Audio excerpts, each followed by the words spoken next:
Okay. I'm actually going to suggest that we put the I tables towards the end because I think that might take us the most time. And instead delve right into 7 initially and then do the leftover stuff after that. Friday, I had a meeting with Terry Schoenthal, who's back there in the black jacket. He's a landscape architect with Land Design North. And he's been involved with this rewrite from the beginning. And he had some suggestions about alternate wording on the landscape section. So I met with him, and then I reread the provisionally adopted landscape, the P&Z landscape, and Terry's new version of the landscape. And frankly, I saw a lot of challenges and pluses in all 3 versions. But on the whole, I frankly was most comfortable with Terry's version. So I called staff, and we had a meeting yesterday with Dave Tremont, who's doing, there he is, in the back. He's been doing the landscape section for the planning department. Tom was there, Carol was there, Jerry was there, Terry was there, and thank you. Who's also another landscape architect, and Landscape Association folks are aware of it and are participating via Terry as their spokesperson. So basically, we talked through a bunch of issues, and they're going to keep talking. And so what I'm going to suggest, unless somebody objects, is we basically hold on the landscape, but I'd like Terry to just talk a little bit about what he's proposed, and come back to that when we see the draft. Does this mean we might have somebody that's in the field looking at us? Yes, you could even say that louder. Terry, you want to talk about what you've been doing and give the rest of the committee a little hint, or should we? I'd be happy. One of the concerns that we have with the provisionally adopted version is that there's a rather complex matrix that's identified for. It was intended on a positive note, really, to provide flexibility for designers. The issue that we ran into is that in various times of actually trying to test it on an actual site, it was complex to the level that as designers on one side and reviewers on another, we rarely arrived at the same numbers. In other words, if you designed it and someone else reviewed it, we found ourselves not being in agreement that the design had actually met the requirements. And under our current Title 21, it's a little simpler than that. And so what we chose to do is really simplify that matrix quite a bit in terms of identifying what plant materials were required. The provisionally adopted version included things like boulders and pavers and a variety of other things. And what we're proposing is that at the minimum level in Title 21, what we really want to see is green landscaping at locations. Right now, there are cases where property owners go beyond that and put in other decorative elements that include seat walls and many of the things that are in there. But really what we want to see out of this at the minimum level is green landscaping incorporated into new projects in our community. And that can be significantly simplified. And that's the approach that we took. And in doing so, we found that there's rarely conflicts between the design, what was designed and what's reviewed. Further, the other issue that goes with it is once it's complicated like that, the people who do reviews at the municipality aren't necessarily landscape architects, and the people who actually review the constructed projects to determine that you've met the requirements are most frequently not landscape-oriented people. They're code enforcement guys. So one of the things that we felt was we need to have this simple enough that everyone involved can come to relatively easy agreements, but still meet what we've heard from the public over 10 years is that they want improved landscaping on our facilities and in our community facilities and businesses. And I think we've arrived at that through this process, and that's what we're trying to put forward at this point. There's a few other things. One of the things is that, and we're still working with the planning department a little on it, is that we're really trying to avoid situations of even though the new Title 21 notes that it avoids sort of non-conforming uses, it has a lot of procedures in there that sort of address non-conforming. We're really trying to make it so that we don't create a lot of new non-conforming uses, and so the distances or widths for planting beds and so forth, except where it really makes a big difference, we're trying to have those be very close to what we've got right now, so we don't create a situation, even though theoretically that non-conforming use in the new Title 21 would not be an obstacle. The fact is that they frequently end up through the process of actually being an issue. Go ahead. Just two questions. Are you done? For the most part, I think. Just two questions from somebody that Yeah. could be rather naive about all this. One little question is, I noticed the need for the Latin names. Is that something that is industry-wide? Is that a requirement? It is a requirement industry-wide, and the reason for that is that, and it actually even stems it under current code. You're required to provide both common and Latin names for plant materials, and the reason for that is that there can be a lot of different common names for the same plant, but there's only one Latin name for the plant, and that's why you provide both, because most people don't have a clue what the Latin name is, but they have some familiarity with a common name. So you use a common name that's typical to your area, but you also include the Latin name, because there's then no redundancy, there's no difference of opinion on what it is you're actually talking about. And then the other question I have, as you're looking through this, are you taking in consideration the SWEP?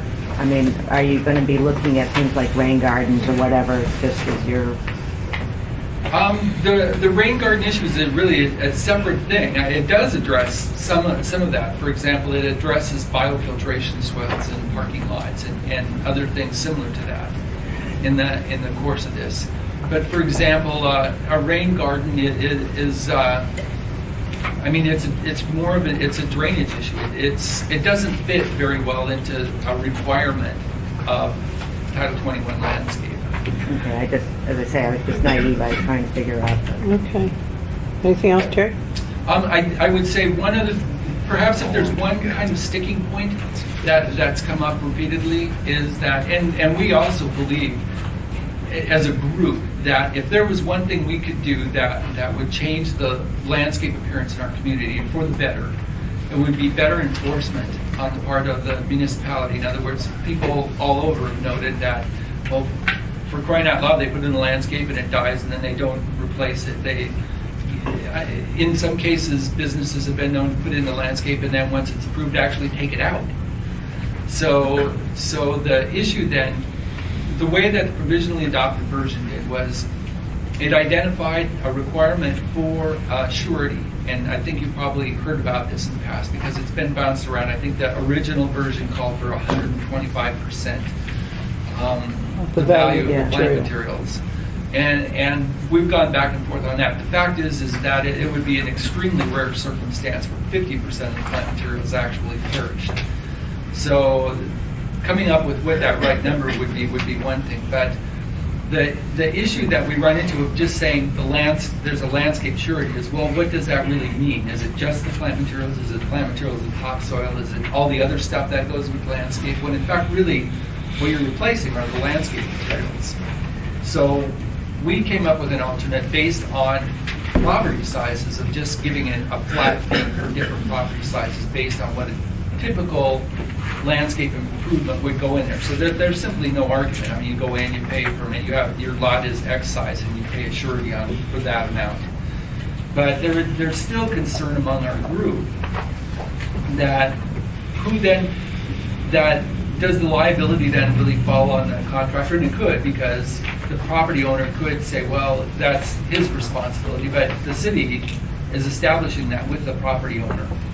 And the issues that kind of go along with that people have raised are, does the government really have a good position of putting a surety on I mean, it makes sense on publicly held property like a right-of-way where we're putting landscape improvements on, requiring the contractor to place a surety to replace it in 2 years if it dies. Right. But then, does that still hold true on private property? And within our own group, we've had disagreement on that. So Jerry Weaver suggested maybe there's an alternative where the city actually does step up in a better way to go out after 2 years. And I mean, it's a requirement to replace it. And if after 2 years, the city can find a way to actually make that happen. Now it calls for added manpower or ability on the city's part. But there is an underlying concern on that surety piece of it. And that's one of the things we're trying to sort out. Right. Dave, would you like to add anything about the landscaping section now? Well, we identified issues in the paper that you have, and that's what we had discussed yesterday. So we're in the Okay. process of working with the SLA. Okay. What, joint question to both of you. Timeline, when you think you can get your document done so the committee can look at it? Well, we were looking at, next week. Well, I'm going to be out of town next week, but my goal is to incorporate as much of what I can by the end of the day tomorrow, actually. And I'd like to coordinate with Dave a little bit. I know that you're not around tomorrow, but I've since then jotted down a few notes and some ideas on it. So, Yeah, email. yeah. Okay. All It's getting right. closer to budget cycle, Debbie, and I know. everything I goes know. nuts. It does. All right. Thank you very much. Does anybody have any questions at this point? All right. Does Ms. anybody? Drummond is on her way. Good. Does anybody object then if we just hold this issue 7.22 until we see the new? No. Okay. Dumpsters.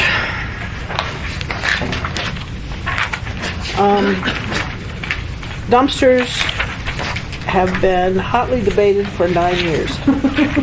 And probably before that even. And we have gone back and forth and around on dumpsters.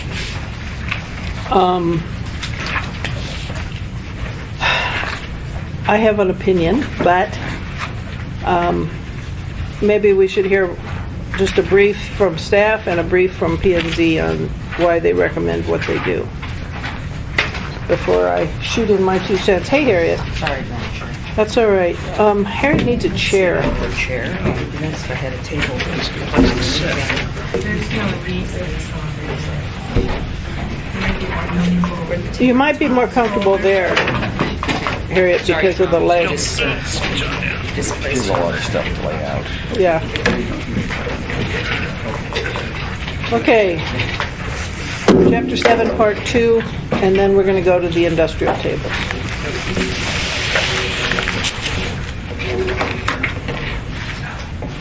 Okay. We're just starting talking about dumpsters, Harriet. How wonderful. Isn't that wonderful? Yes. I have gotten so tired of dumpsters. It is on 19 of that issue response thing. Have you made some decisions prior to that? The decision we made, there's a subcommittee working on landscaping, and the 2 people working on it are Terry Schoenthal from Land Design North, representing the landscape architect group, and Dave Tremont of planning, and they're going to have another version for us within a week. So we basically held on everything good. until then. Good, thank you. So, and we're just starting dumpsters, and so what I was going to ask, Sally or Jim, either one of you, can you talk about why you dealt with dumpsters as you did, and maybe summarize how you dealt with dumpsters? Lots of testimony, lots of objection, lots of problems, lots of issues. All true. Parking, most of our existing property probably is controlled by the number of parking spaces. So if we put in a dumpster, we lose a parking space, and the property may become non-conforming. And so that and the cost was the reason why we decided not to, I guess we provided the 7-year, or accepted the 7-year amortization. My memory is that you basically grandfathered all existing dumpsters. Is that correct? Yeah. Okay. All right. And I could have asked you too, Ray, sorry. Well, the reason I'll tell you what I thought. Go ahead. I'll speak for everybody, but I thought it was a little rough to take a family that's owned and operated apartments for the last 50 years, and then you have to use a provision in the new code to go beg for permission to keep these things, and leave it up to a city manager or whoever's going to be doing it, or a plan reviewer, to give them permission to have what they've done for the last 50 years, and I thought it wasn't right. So Okay. that's why I supported that particular. All right. Tom, if you want to explain why the staff thinks that's not the way to go. There were basically four recommendations. Our main position is to basically retain the amortization provision general with administration's amendments. And if there are particular specific issues with the administrative variance process that's designed specifically for these property owners, or the length or the amortization period, to adjust those. We intend to be practical in this provision and to make it as practical as possible. The other main recommendation is that it comes down, I think, to the photos on page 20, especially the last one in relation to the first two. We had the opportunity to walk around Minneapolis. It's also the city where Waste Management, the WM, is a primary service provider, and had the opportunity to walk into businesses and talk to proprietors and ask them, is this gate an issue for you guys? What's the challenge of operating this gate? And they were like, what are you talking about? And, it's Just part of the operation. just part of the operation. General? On the gate, on the issue, this bottom photo in page 20 is a development, an infill development on 82nd and Jewel Lake. And it's at the entrance to a long-standing neighborhood. People have lived there, invested there for decades. It comes into the neighborhood, and the thing that people see when they drive by it, the first thing they see is a dumpster. That's what stands out. And even a three-sided, you could imagine a three-sided protection or screen around that dumpster as you're driving. This is taken from the street. It'd be a little clearer. But the main point about it is that, someone I just happen to know, a friend of mine, without being prompted by Tom Davis, the planner, just in a conversation, had something to say about that development and what it does to the neighborhood. And it was, I won't repeat it here, but basically, if developments that come in or have recently come in that can contribute to the lasting value of the neighborhood by screening that dumpster with a gate, it would make a lot of difference. And here's an example of an existing development that does have the space to go back and fix it. Okay, we have questions. I have a question. Go ahead. So, one of the, and we've talked about this for years, one of the problems with the provisionally adopted one is parking and snow storage. Right. And would there be a way of us crafting this grandfather right in that so it doesn't affect parking and snow storage? Because that to me is a bigger issue. I mean, when you're taking away the two things that you're requiring, in one breath, then I think we have a conflict in code. I think this is a valid point here. If it was a new development, and they could have done better. So that's my question, Well, a couple of things. Parking's being reduced, so they may be able to implement that a little more easily. And snow storage, I'm not sure what the final decision is on snow storage at this point in time. What they also have the ability to apply for administrative variance. Right, but if you know that this is an issue, and with residential, the parking is much more of an issue than it is the commercial. We- So the we administrative did- variance, in other words, if it were used, and the only way we could get them to comply was by taking away from parking or snow storage, that's a problem, basically? Yeah. Okay, we did, though, in the administrative variance, when we worked on this the last time, allow up to 2 spots. I generally personally think we should go with what was the provisionally adopted. There's some slight little tweaks I'd like to bring up, but this one has no easy answers. This one's controversial. This one's difficult. But it's also high visibility, and with the 7-year amortization, it should give people time to deal with it. But, I don't know. Anybody want to talk about more? Harriet?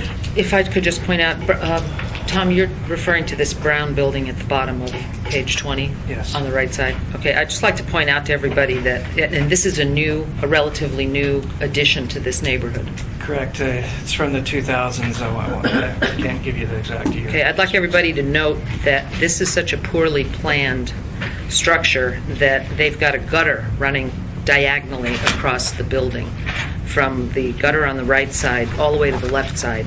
They probably paved it edge to edge, allowing for no drainage whatsoever. And in addition to plopping a dumpster in this relatively new building points out the crying need for the kinds of things that we're bringing forward in Title 21, like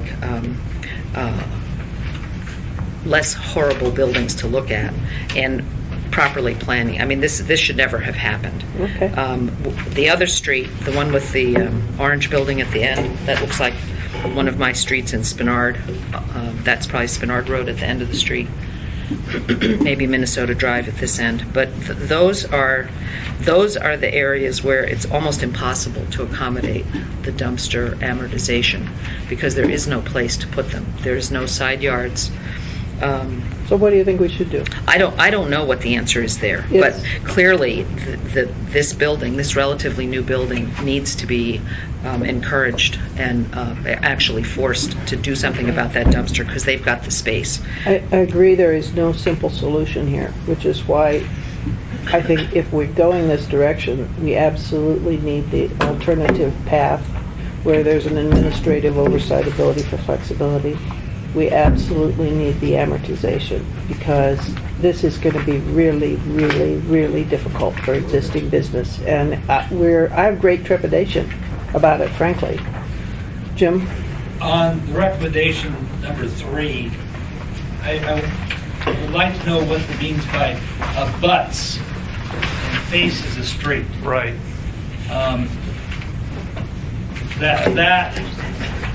Yep. I mean, Okay. I can go around the room and have 15 different definitions. I understand. Yep, the intent is, like the picture shows, it's oriented, streetwise, and it's within, it's front and center, but I recognize that could be clarified, what abuts mean. It basically is right next to the street, or right up front of the street. It's not, back behind in the latter part of the lot where it's visible from the street, but it's like, you had to be looking for the dumpster. It's Yeah. front and center, and Yeah. that could be clarified. Jim? The second point, we have a habit of loving things to death, but if we could do something to simplify the opportunity to allow adjacent owners to use a common dumpster and reduce, and I don't want some of these 15 pages of how you have to have an agreement that runs forever on it, but maybe half of one page where they could share a dumpster. We could cut the number of dumpsters in half, cut the Now, issue in half. is that utility regulated or city regulated? Well, Utility? Yeah. We found a problem with that. Dick? It depends. Found a problem with the VA, remember, recently? Yeah. Where they had a cooperative dumpster, Oh, and the VA got fined for it. Somebody brought in a civil action okay. using our code. I think nailed that's the VA for it. That's a good point. If there is a restriction against using common dumpsters, I think the committee would like to know about it. Okay. This one, frankly, there is a lot of reason to not do this.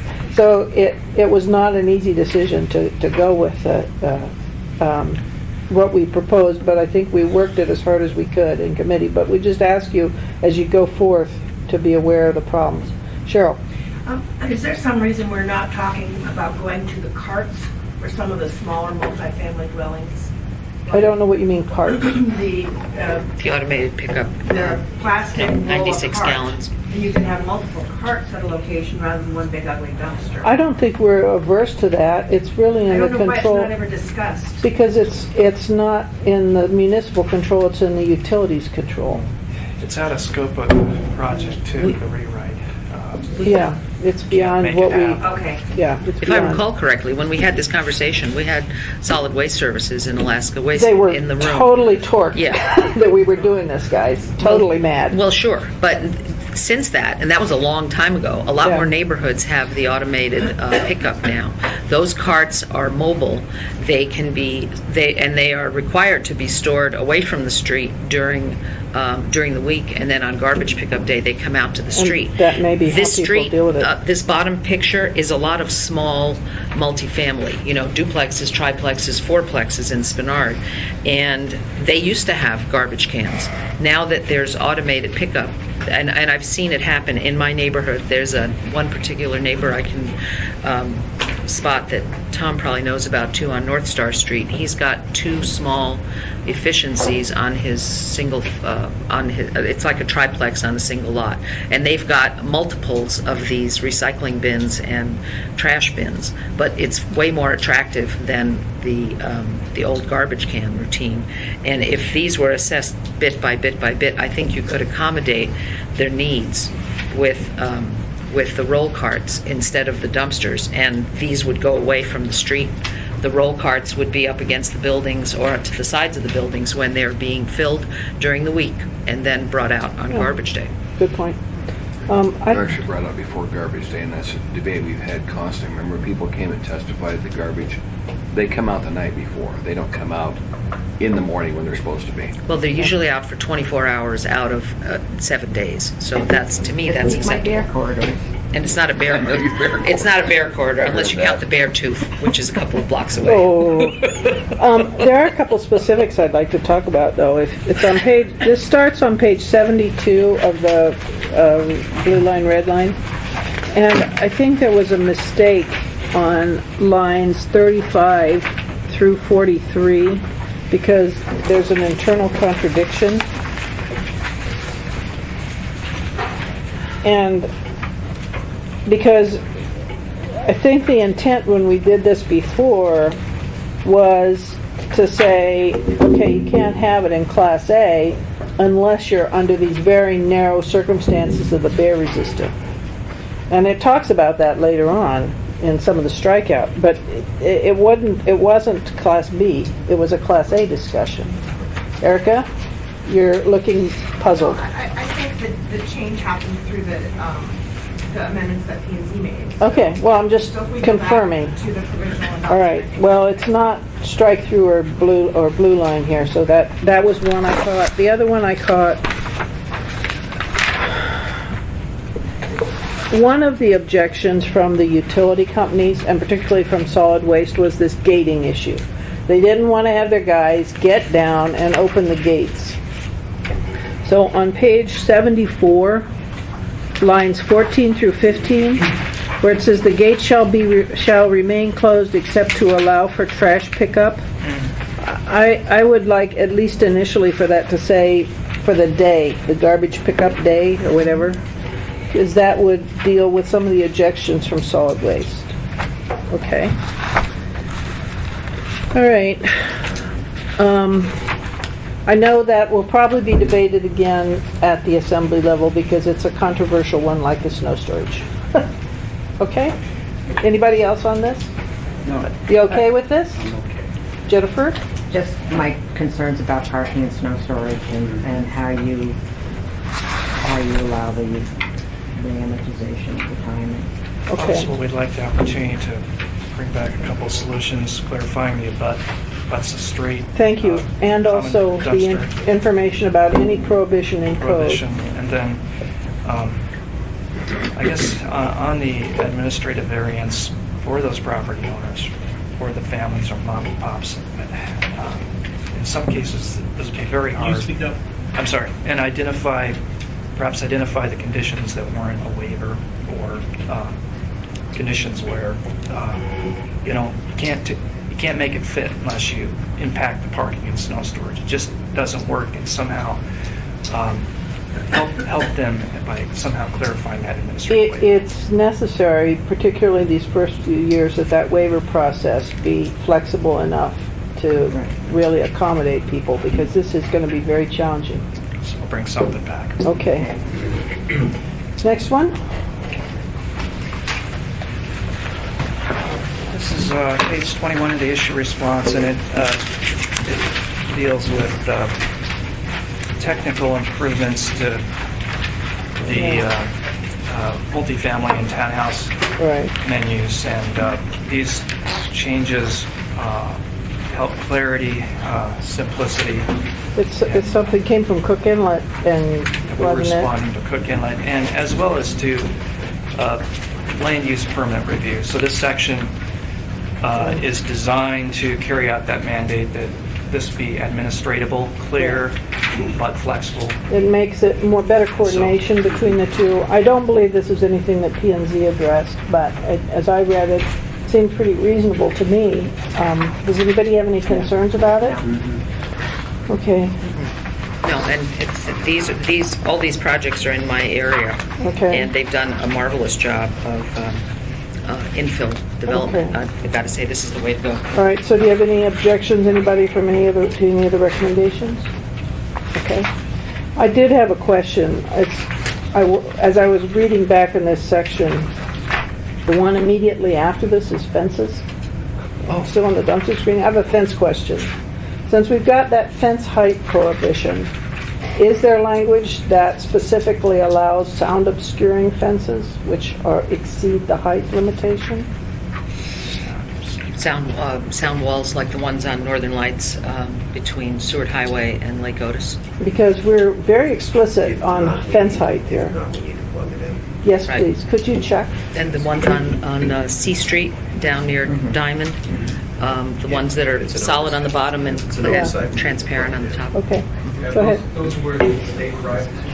I know, but conceivably we could build one sometime, and I think the way I read that fence section, it's really black and white. Madam Chair, Period. when I was reading through this, let me go back to arterial landscaping, this business over here. On page 10 of the response document, freeway landscaping, that stuff. Right now, there is a spot in next to Geneva Woods between Tudor Road and 36th Avenue where the state has totally cleared right up to the gutter in the street, in the neighborhood, from the highway edge. They've cleared all the trees that have been there for a very long time in that neighborhood. And bringing up that this is a state right-of-way issue, what kind of impact does the municipality have on the state when they do things like that? They didn't need to clear all the trees. They're going to be building one of those sound barriers along the Seward Highway in that neighborhood. But meanwhile, a well-established, high-value neighborhood like Geneva Woods is now totally exposed to the Seward Highway, and the noise is unbelievable in that right in that corner. And this and the fact that Dan just brought this up, there's got to be some interface between the city and the state when they're invading neighborhoods with guys with chainsaws who have no clue of where to stop. Government. Yeah, well, I'll tell you, there's right. ways to fix that. All right, I hear you. Moving on to page 26. I didn't quite understand why P&Z did this. Do you guys remember, this is the driveway access to lots with alleys? Do you remember the rationale for that? Anybody? Why- So we skipped the single-family design? Yeah. Oh, did Madam we? Chair, you jumped I'm from sorry. 23 to The 26. pages stuck together. I apologize. Yeah, I have a conflict. Okay, single-family design. Basically, this was a kind of an interesting one because P&Z wants to keep it, and planning staff says get rid of it. So, do you want to speak to why you think we should keep it? I wish Connie were here. This is Connie's issue, I Connie know. was the strong proponent of this with input from other residential developers, and the belief was that design standards were needed. Connie's point was that right now we're doing a good job. And right now we don't need it. But she wanted to make sure we continue to do a good job.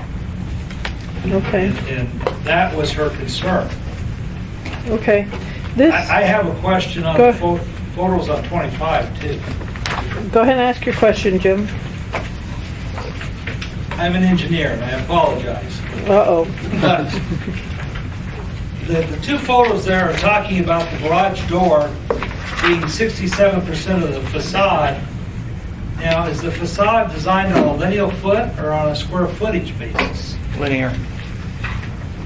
Yeah, I might buy it on linear, okay. Okay, all right, let's talk about the global issue, and then we need to get into some detail on it. I actually attended the P&Z meeting where they talked about this, and I'm somewhat sympathetic, but I also think that there are real problems once you get into designs on single-family homes and saying what it should or shouldn't be done on single-family homes. I remember in particular at our committee meeting when we went through this probably the third time, we had some architects here who talked about, at some point you can have structures like Frank Lloyd Wright has done that has flat roofs, and you maybe want to do something with a long, narrow. So what I asked staff to do was look at the single-family design. There's two sections, the A and the, is it A and B? I can't remember. And particularly talk about what if we deleted one and kept the other. And that's what they did. So would you mind maybe if we look at B in particular first? And they had some concerns with B. And maybe if we, as we talk through B, if we find out there's too many concerns that we can't address, then we should get rid of all of them. But if we can live with B and fix B to address the concerns, maybe we should at least keep B. That's my suggestion. Is that all right? What D are you talking about? Isn't it B? Hold on. I think it's E or F. I'm sorry, it's E and F, page 128. E and F. I know, be specific for the engineer, I know. And I think you're saying F. I am. All right, my suggestion was get rid of, on page 128, get rid of E, lines 11 through 27. And then just talk a little bit about F to see if we want to keep F, right? So basically, P&Z said keep E and F. Staff says get rid of both of them. Okay. Staff basically, according to their comments, thinks that P&Z watered F down to the point where it doesn't do anything. Is that fair? It takes time to administer and, of course, to conform to. At the point of provisional adoption, it was already a compromise, years of discussion. The photos are just an example where it becomes kind of a useless or pointless process. Let's talk about specifics. Is that all right? Sure. All right. Why did you reduce the mix of housing models? Do you remember? This is at the bottom of 128. I thought what we had before was reasonable, frankly, so I need convincing on why you changed that. I believe these things were all changed just to allow more flexibility. Okay. So reducing the number of allowable types doesn't increase flexibility, it reduces flexibility, gives you less to choose from. Okay. Well, you could always go more. Yeah. You could go more if you chose. Right. This is the minimum requirement, so Yeah, not maximum. you could do as many as you wanted, but just... Okay. The other thing was the garage door. We did say in the provisionally adopted that the garage door should comprise no more than 60%, and you changed it to 67%. That Jim? was a case of taking a typical garage door on a typical house, and 67% would work and 60% would not. What do you mean it would not? It physically could not? Why? Well, the typical dimensions of a garage door, of a double-car garage door, 20 feet. is 20 feet. Okay. And 16. 20 feet. Where did you come up with Sorry. 20 feet? I did. Well, he You built, have to have shear panels on either side of the garage to hold the building up. Correct. Those do not count on the length of the garage. okay, that apparently doesn't count in the percentage. well, I'm talking the door. Okay. I mean, So trying to get the is it door. 16 Yeah, on just that The part? door, a typical two-car garage is 16 foot for the Okay. door. And then you need to be able to open the car door, so 2 feet on each side. But the 2 feet doesn't count in the You're talking percentage? about the Correct. inside of the garage. Yes, I am. Yeah, that's not what they're talking about. They're talking about the width of the door. Okay, so Door if the itself. door is 16 feet, keep And, talking. And the typical width of this is residential, Debbie, and it's not something I deal with every day. 24 feet, you can't go less than about 24. You can't go 24 feet, less than 24 Well, feet. 24 is, you get less than 24 on the width of the house and things start getting strange. Okay, what percentage is 16 of 24? 2/3, 66. 67. Basically, do you want to? 66 and 2/3. I think that's why we want 60%. Okay, so if you go 60%, that means you have to build your house wider. Right. Correct. And is it, what, impractical in terms of economy of material to build it 2 or 3 feet wider? Well, if you're going to allow narrow lots, then you have to build these houses. So if you're going to eliminate these type of structures, then go ahead and eliminate the skinny lots. That's what you have to do. The parking is tandem. Wait, say that again? Or parking could be tandem. Parking could be tandem. Well, One behind the other instead of side by Okay. side. Tom? we could have put more photos in this. You know, this does. No, we know what they look That's around, like. but basically this is an example where it's under 60%. I want to say it's 53% from my memory. It's, you know, the door, it may be 14 feet, it may be 16 feet. It's hard to tell from the photo, but basically where we arrived at provisionally adopted is we arrived there with knowledge of test examples. We could bring those back and look at those No, again. But, no, just, it's possible. The main point of these photos is to show that the intent is to reduce the prominence of garage doors. That's the objective of even going through this exercise. We And know the that. photos there, to me, it feels like we would be asking our land use permit reviewers and our designers to go through an exercise which really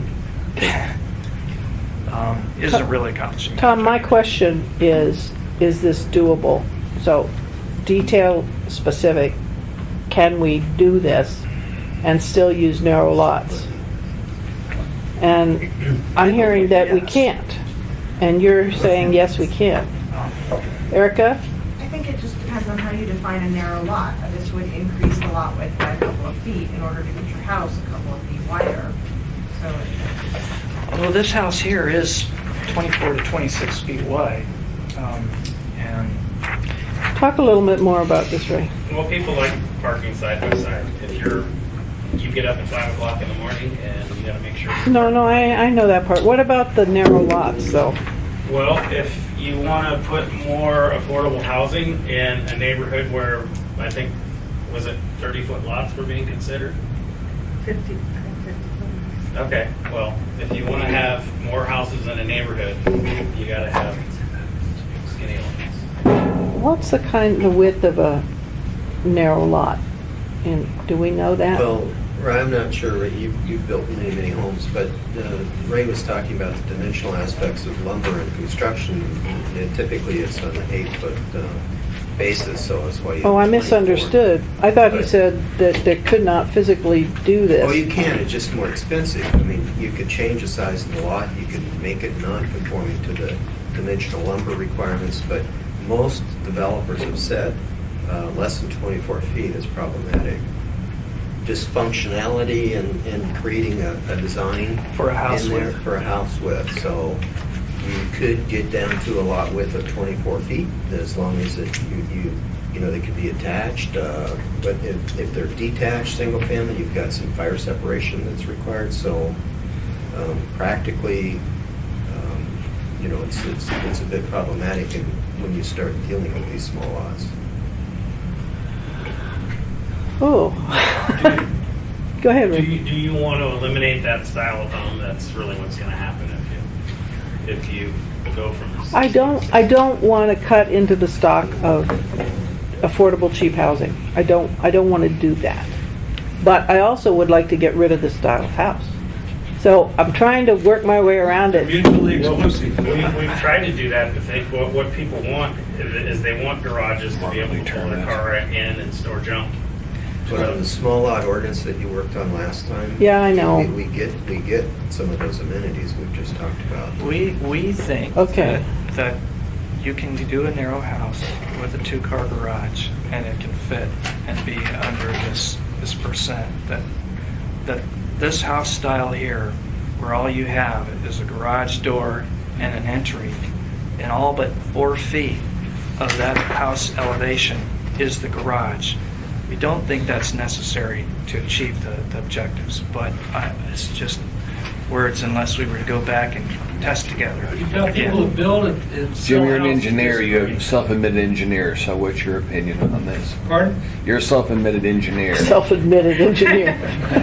I'm a licensed engineer. I saw his resume the other night. I know, he says he is one. And He's a legit. degree. Yeah. So is this gonna get rid of that type of housing if we go down, if we Yeah, but there's a go to need for 60? that type of housing. Well, the market will determine the need. Yeah, and what we're trying to I'm do is changing my allow us mind to be here. able to meet that need. I was going to go. It's just the housing. That's how come we ended up where we did at 67%. We argued this thing with the people that are building it, trying to come up with something that worked, and that's what we came up with. And Okay, I hear you. Jennifer? Okay, I have a question. I've got one of our 8x10 glossies here. And let me just run it over because this is their example.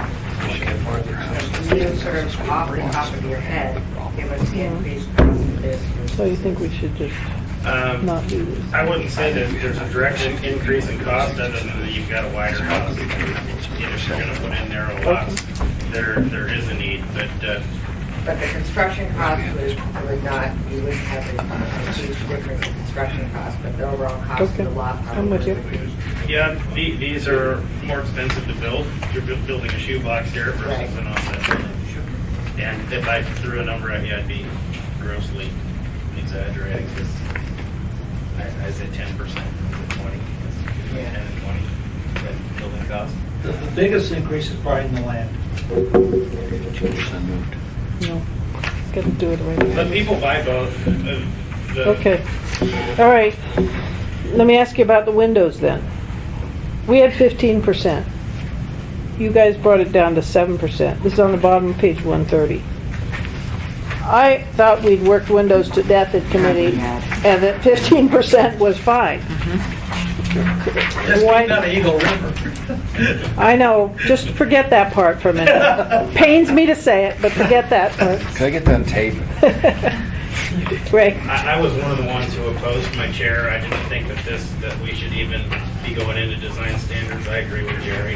And then having somebody down in zoning or plan review Uh-huh. look to see if you've got enough windows and your garage doors the right size was impractical. But, Connie will probably shoot me for saying this, but Okay. it's just... Everybody has the right to their own opinion, man. Everybody does. Okay. All right.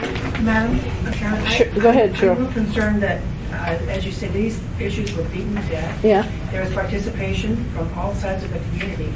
They did go through provisionally adopted, and now we're making off-the-cuff decisions. Tom can bring back all of his technical information. Well, Cheryl, I guess I would debate with you that it's off the cuff. I mean, I've spent 9 years on this, and I keep learning more on every single issue. So, I And- haven't heard the evidence. Well, the evidence is that a guy who basically makes his living doing this, and other people that make their living doing this, say that this percentage is going to increase the cost of housing. That's all. So, Madam Chair, if I could, Hold, just a minute. Can you let, oh, sorry. Erica, wait. Harriet, you want to speak and then Tom can? I appreciate that the developers make their living building these houses, but these houses are then sold to people who are going to live in them for 25 or 30 years. Right. And it would be nice if they had light and air.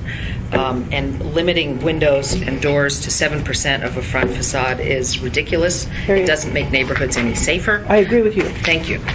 Let's leave it that way. Well, the question for me right now is, I'm basically fine with the provisionally adopted mix of models.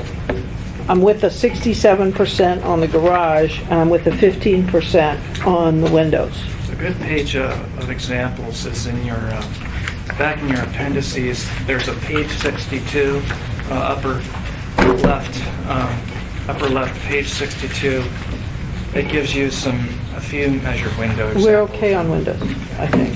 I'd say go with those provisions, that makes sense. Okay, so then the next question is, with that format, do you want to include the residential standards or not?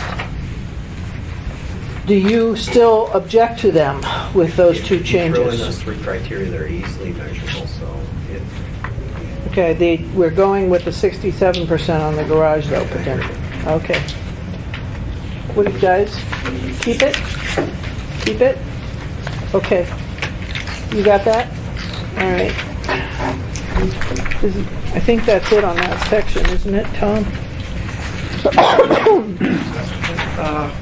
We did have some recommended clarifications based on land use permit review, and those are in our recommendation number 3. And then Oh, several. okay, yeah, I had a couple of questions about that, actually.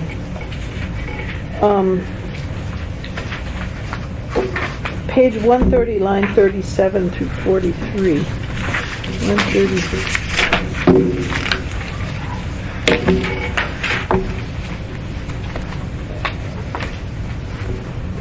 Okay, the building may encroach into the minimum front setback up to 5 feet when there's no garage. And when there's a garage, when the front wall of the garage is located at least 8 feet behind the front facade. Okay, was this in provisional? I didn't check. Do you I remember? think it- Erica, do you remember if it was? I'm sorry, I was writing that. Okay. It's on page 130 about the house encroaching into the front setback. I don't understand. You like this? You said accept the change? Your point number 2 says accept it, Point number but 2. add the word required, which is exactly what they already did. Sorry, we're talking about two different things going on in that same line. Okay. So what we were accepting was, first on the question. Erica's looking on the provisional. You don't have to. It is in there. Okay. So basically, let's see here. I think that what we were accepting there in our recommendation number 3 is the, No, this is recommendation 2, Tom. I'm sorry, recommendation number 2. Yeah. Is on line 37 and at the very beginning, line 38, the way they rephrased the sentence as a clarification or an improvement in wording. But the point about the actual substantive change to 8 feet was what we were objecting to, down on line 40. Okay, that's not at all what it says. But I guess It says I line can understand 43, that. doesn't it? Yeah. Does it? Oh, line 43. Okay, I'm sorry, this one was confusing to me. Except P&Z's changes not covered above, its clarification on line 37, and on line 43, add the word required. Correct. So basically, the items covered at the top of the page were areas we objected to. And so you see, Be specific. okay, the very last objection with the little arrow bullet, page 30, line 42. Excuse me, I'm sorry, one above that. Page 130, line 9. We objected to the 8 feet, but Wait a minute, Tom. Slow down. okay. The 8 feet Line 9, there is no 8 feet. facade, the 8 feet front lot. Go- Okay, I apologize, I got the line number wrong. It's line 40. I apologize, that's my mistake. Okay. Line 40 on page 130, we objected to the 8 feet. I'm sorry about that. Okay, so you wanted 10 feet. And I think the idea behind that is really to get it as far back as possible, and really... Okay, I get it. Knowing how houses I are get- built, it really, in most cases, defaults to 12 feet, because you are working on 4 to 4 Okay, foot. hold the phone a minute. PNZ, why'd you do that, do you remember? Houses are built on a 4-foot module. You just said that. And 8 foot is a 4-foot module, 10 foot is not. Oh, If you go to 10, you go to... makes sense, I get it, I get the point. Okay, and you just visually feel that 8, is it visual? Is that why you object? Well, what they're getting in return for this is basically a house that's encroaching into the front setbacks. And the front setbacks of the neighborhood define that neighborhood's character, its sense of density, its sense of openness. And so we're giving something away from the neighborhood in return for this. And so the idea is really, keep that garage to really get something in return. And that really does Okay. default usually to 12 feet. Okay, is it 12 feet if it's bad, you don't like 12? You wanted 8's better. 8's better. Well, I don't know, when I think of what they might do with that, I mean, it could be a porch, it could be a doorway, it could, the walkability. Madam Chair, if I could. Harriet, There are, Connie's development on E Street has way too much front yard, in my opinion, for as dense as it is. And what you actually get by allowing the house to move closer to the street is more backyard. That row of houses on E Street near 10th, I think, or 9th, or 11th, have a whole bunch of front yard, which isn't very usable. They have almost no backyard that's squeezed in between the garages off the alley. okay. The other consideration I would take is if you push the garage further back, it gives you more room to park in the driveway. Okay, I think, so you're And okay. I think it needs to be allowed to go further back from the front facade, especially if you're bringing the facade of the house or the porch or whatever. So what do you Porch wanna- counts in a setback too, right? If you want to build a porch where you want to hang out with a deep overhang, that's, So what do you want to do, Harriet? You lost me. Do you want to look 8 or 10 or 12 or I would whatever? prefer the further back on the garage if you're going to allow setbacks to move, to become smaller in the front. And I don't know what, I think you need to give staff time to figure out what the... We need to make provisions for parking, and 8 feet is probably not sufficient.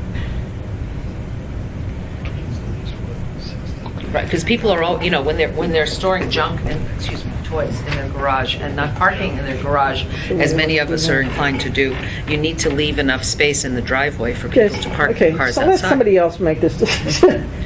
Ernie? Dick? There's Make a measurement decision. issue here that I think you need to give staff time to work out. Well, they want 8. In order to accommodate the modularity of the 4 and 8 foot Well, they want... building materials. No, they want 10. And P&Z. And P&Z wants 8. Just make a call. Somebody. Ray? If you have a 20-foot setback and you encroach another 5, and you give back 8, you still have more of a parking spot than you did with a 20-foot I'd go with setback. 8. Now you have 22 feet. I go with 8. Dick and Jennifer both telling me 8. We'll go with 8. What's the next one? On this item, Frankly, I had trouble reading through this. Yeah, it was. yeah, I really got that line number wrong. And Well, it's several of them here I couldn't get. I've got question marks on 2 of the ones under point 3. So is there anything else here you want to talk about? Just bring it up. we would recommend those clarifications. Well, I don't know what they mean, Tom. Okay. Be specific for me. All right. So, discussed. So, the last one on that page, on page 25, the very last one, you have a primary front setback and a setback on the side when you have a corner lot. On the corner lot, your setback is already reduced, I think, to half. Okay, it says front, though. It already says front. Right, you have 2 front setbacks. In that case, you have 2 front setbacks Okay. in the rewrite. All right. The rewrite Is there a says. problem with adding the word primary? I'm lost. I'm absolutely, totally, completely lost. Where- Page 130, line 37. We're still in that encroaching in the front setback thing. So Page your, 25, mobility. your primary front Page setback is the only Oh, one yeah. where in a Yeah, I typical was- neighborhood, your house is required to be set 20 feet back. On the side setback, it's already close to the street. And so offering this, what we're really aiming towards You can here only is- encroach one way, is what they're saying, which makes sense to me unless there's some problem I don't know about. Nobody wants to encroach on the side yard Okay, setbacks, so that's so- fine, I think. Good, then. And what he's talking about is primary and secondary front yards. You're already allowed to go half the distance on the secondary front yard as you are the primary front yard. So it's fine? So you're 10 foot away. Okay, on the side. all right, we're done with that one. What's the next one? Backing up, the one right above it, there's a requirement that the primary entrance Yes. be visible and Doesn't apply to back doors or ADUs, agreed. the page 129, line 20, backing up above that is simply a friendly clarification to the Planning and Zoning Commission's amendment. Basically, line 20. Oh, yeah, this one didn't make It sense. just carries out Planning Yeah, and Zoning yeah. Commission's intent. Right, that's fine. What's the And then next one? Up above that, the meaning of noticeably different.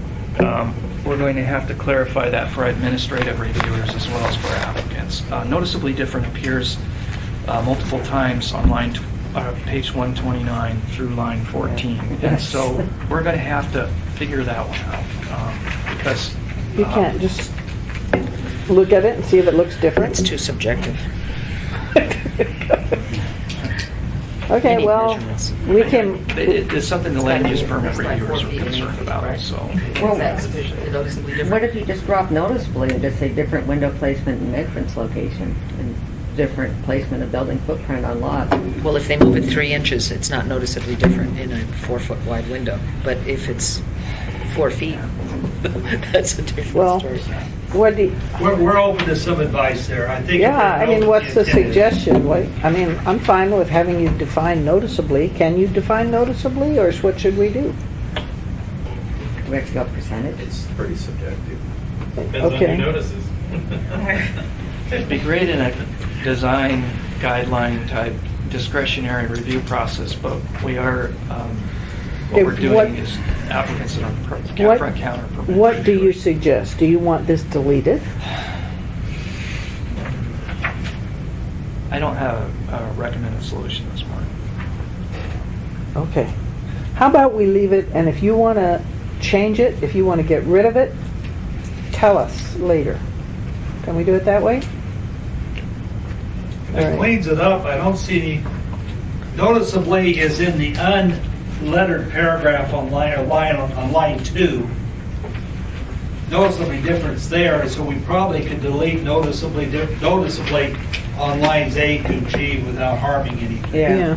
Well, let's let them think about that, unless you've got an immediate response. I think it's probably appropriate, but we'd like to look at it. Okay. All right, can we turn the page, Tom? Is there anything else?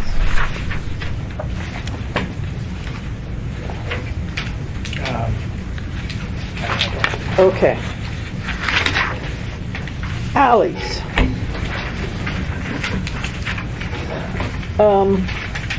You're pointing at Sally. Sally, he pointed at you.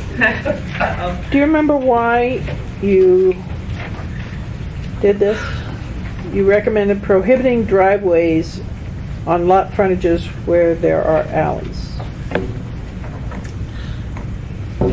I thought staff had initially prohibited driving. I don't on remember another them ever section, doing that. and Maybe we thought they we carried did. it forward.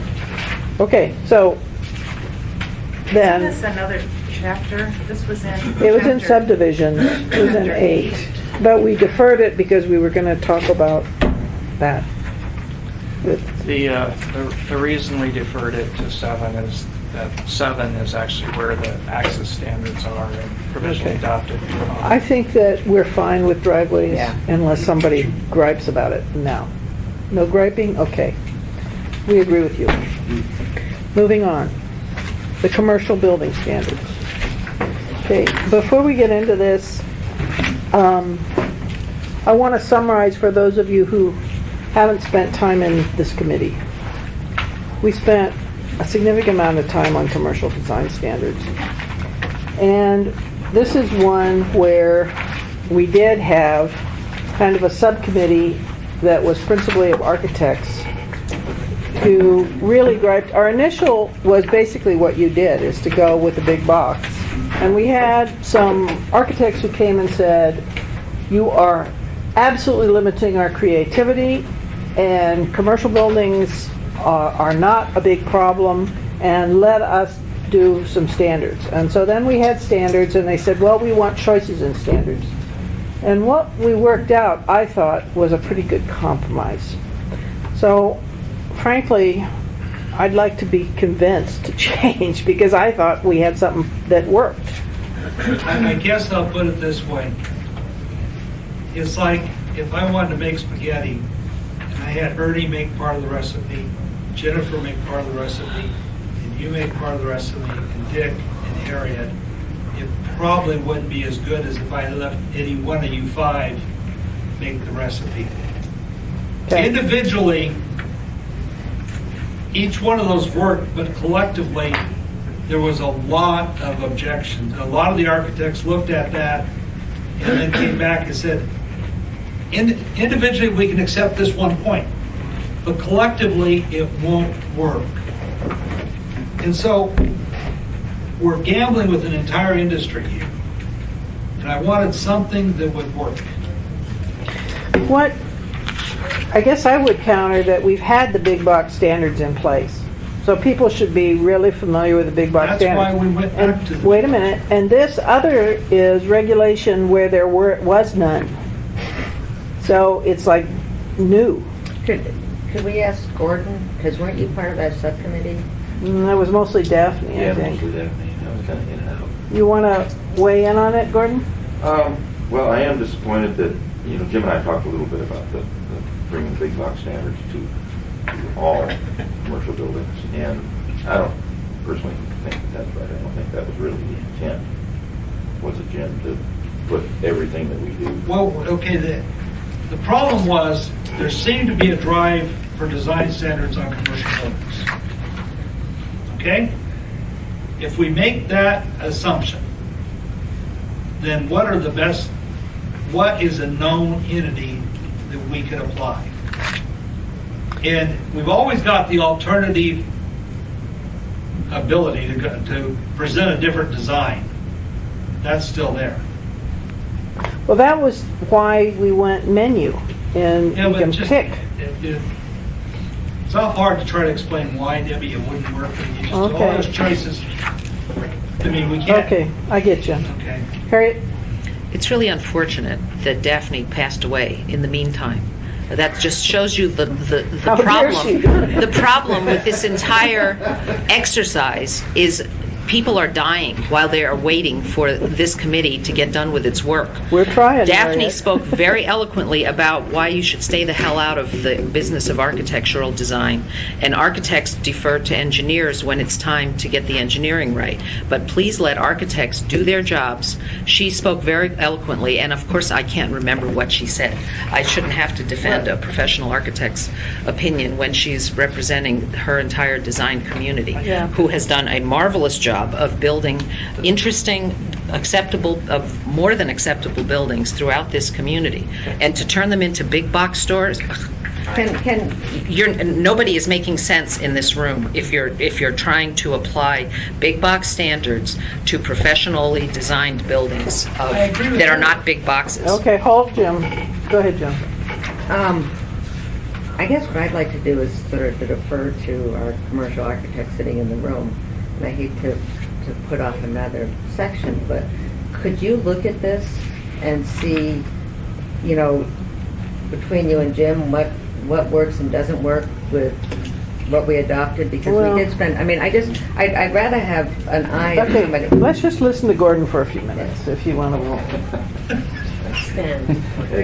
expand a bit. Well, I'm clearly on Daphne's side, you know. Okay.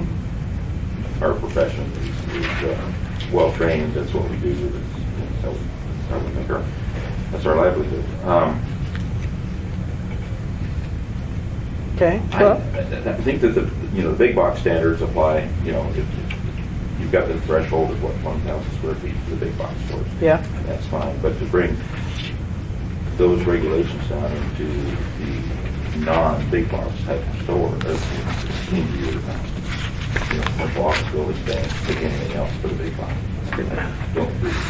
Gordon, Okay. you would agree with dropping all commercial design standards? Personally. I think it's a market condition again. I think as a developer, you're going to choose an architect, and you're going to choose a piece of land, and you're going to decide with your architect where the market is in order to build development. And that development is going to be, I think, as you said, Harry, and probably Daphne said it many years ago as well, it's going to be a design, it's going to be an economically driven development based on what the developer comes up with and the architectural team and the professional team that they put together. So to kind of limit or, let's say, add to or maybe reduce the opportunities that the creative side of the development happens, I think would be wrong place. Okay, guys, we have three choices. We can do big box for everything. We can do as provisionally adopted, so we separate and have the menu for smaller offices. Or, potentially we could drop small commercial design entirely. Tom, before we weigh in on that. Yes, about the section and about Daphne's work. I still have her packet, and she really took this on. I do too. And went around and took photos of buildings. And we really settled on staying away from the aesthetics of the architectural design side.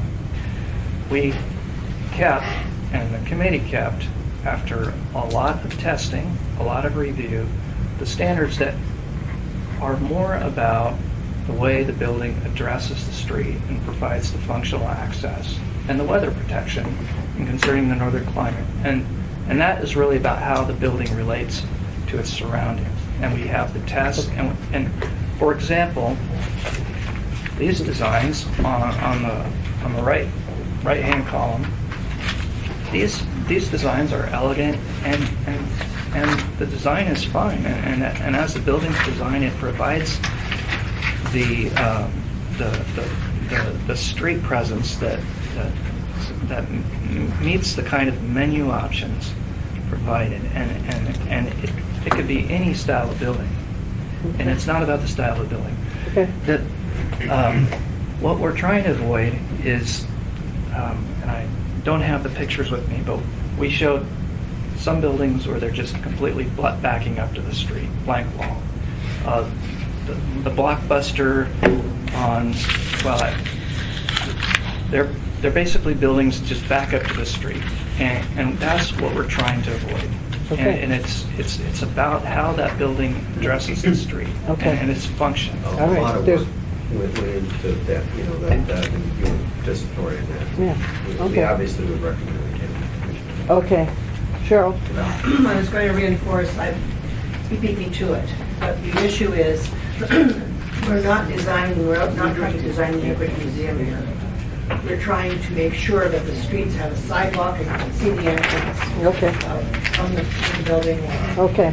They're very basic. All right. We just want to prevent the errors. Okay.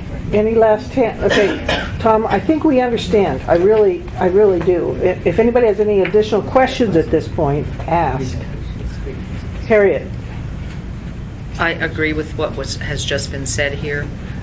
Make sure that the building is properly sited according to the land Okay, use so you regulations, go and with- let the architects design what the building is actually going to look like. So you want the provisionally adopted? Yes. Or get rid of all the commercial? We worked very hard and for a very long time Okay. on the provisionally adopted Okay. materials, Okay. and I think we should stay with them. Okay. Frankly, I'm generally there too right Thank now, but Dick? Provisional. Okay, we're going with provisional. Jennifer doesn't even get a voice because she was back talking to somebody else, so let's just cut her out then. No. Who's voting for you, Jennifer? Do you want to say anything? Well, no, I mean, I'm just kind of, Or not with him anyway. I know a lot of Gordon's work. A task, I should And say. I have a lot of respect for Gordon's Gordon work. does good work, I know. And so when Gordon says to me that he finds it still restrictive as a good architect, it concerns me because, and the market right now is driving Gordon.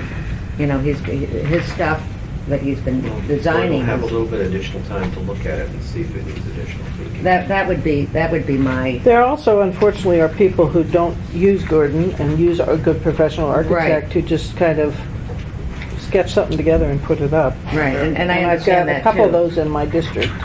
Really, out in Eagle River? In there. Anything that happens there. We've got this one figured out. Okay. I'll stay So, with it. go ahead and take another look at it, Gordon, Yeah, if I'd there's like to anything in look at it. particular that, yeah. So Gordon took the time to walk me through.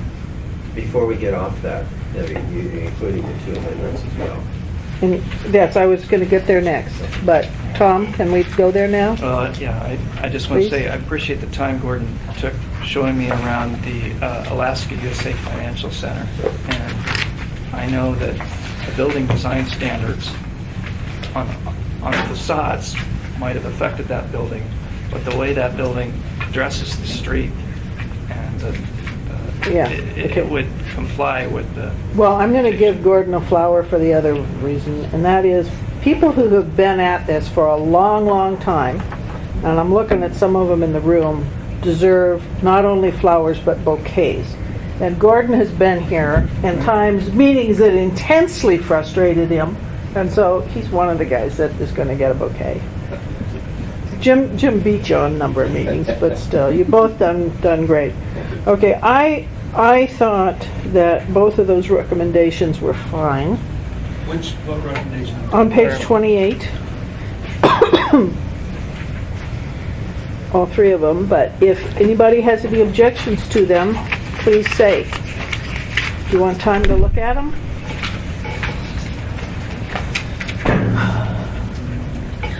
You mean on page 139? We're on the 28, recommendations on page 28 of the staff book. I thought they all seemed fairly. Okay, the page 139 is of the blue line, of the blue, Yes. blue, red, and yellow Yes, version. yes. But if we're not accepting the blue revisions, I'm confused at Okay. how we retain the provisionally adopted section. Where is that? Okay. That is the not this provision- document. Yes, it is. Everything that's got lines through it is provisional. Okay, so we're not, these lines are going to go away? Yes. Okay. And the addition, this stuff that is added that doesn't have lines through it will also go away? Because that is addition. That's from the big box section, correct? Right.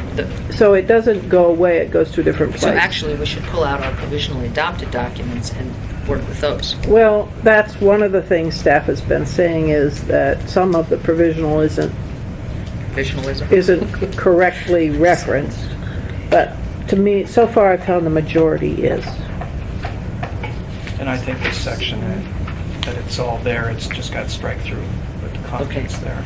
Okay, all right. Do you have any other questions on that? On That the means the struck-through recommendation? stuff comes back with Yes. those couple of amendments. Yes. And the added blue stuff moved. goes away. Well, no, we're going to Or keep the goes back big to where it box. came from? Yes. Okay. It just comes back, it comes out of this section and goes to another section. It just clarifies that it only Okay. applies to commercial bigger than, Okay, all right? okay. Okay. Turning the page.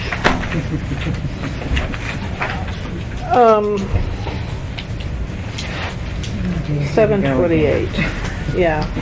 You know, this one, the committee never got through.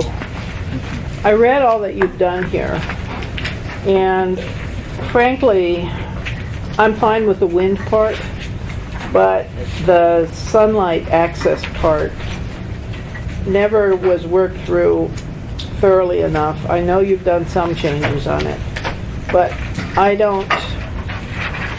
haven't been privy enough to the pro and con discussion on the sunlight. except I remember it was problematic. So at this point, when the things are tight, I'd prefer to just go with what we've talked about in some depth and hold on the new stuff until it can be vetted a little more thoroughly. But if anybody else wants to chime in on that. We did, I think you've done, we talked through the tall building stuff. You referenced the standard. Jim? Take a look on 141, which you just accepted, though. Wait a minute, on page 141? 141, the multicolored version, page Okay. 944 and on. That's a very onerous requirement that just got back in. No, she's just saying sunlight was not gonna. Well, this is the tall building section. Yeah, but I'm back on one Well, subject. the reason what we did on this, if I remember correctly, is it was an option, Jim. It wasn't, this was part of the menu. So you could, am I correct? Yeah, that's what I think we're discussing. And so we Maybe did twice talk to about it start being out with problematic, but if you remember, we said, well, you don't have to mess with it because it's a menu. But what they're proposing here is a new thing for buildings over 90 feet. 90 feet or over, which you guys hadn't seen, and actually the Assembly Committee hadn't seen, though we did talk about the wind protection at some depth, and the sunlight at not as great a depth, but also to a certain extent. So, what do you think, guys? Is that all right? I think that's fine. Okay, we're going to do the wind, we're going to hold off on the sun, and I would urge you to go ahead and bring the sun to us as a separate ordinance so we can talk about it. Really hasn't been much of an issue this year. That's right. I'm not, it may be the way to go, Tom, it's just, there hasn't been, we've been talking dumpsters for 10 years. We haven't been talking this one. So that's my only concern. It's not that it's a bad idea, it's just, it hasn't been explored enough. Go ahead, Cheryl. What would the timing, what would appropriate timing be to bring it forward to the Assembly?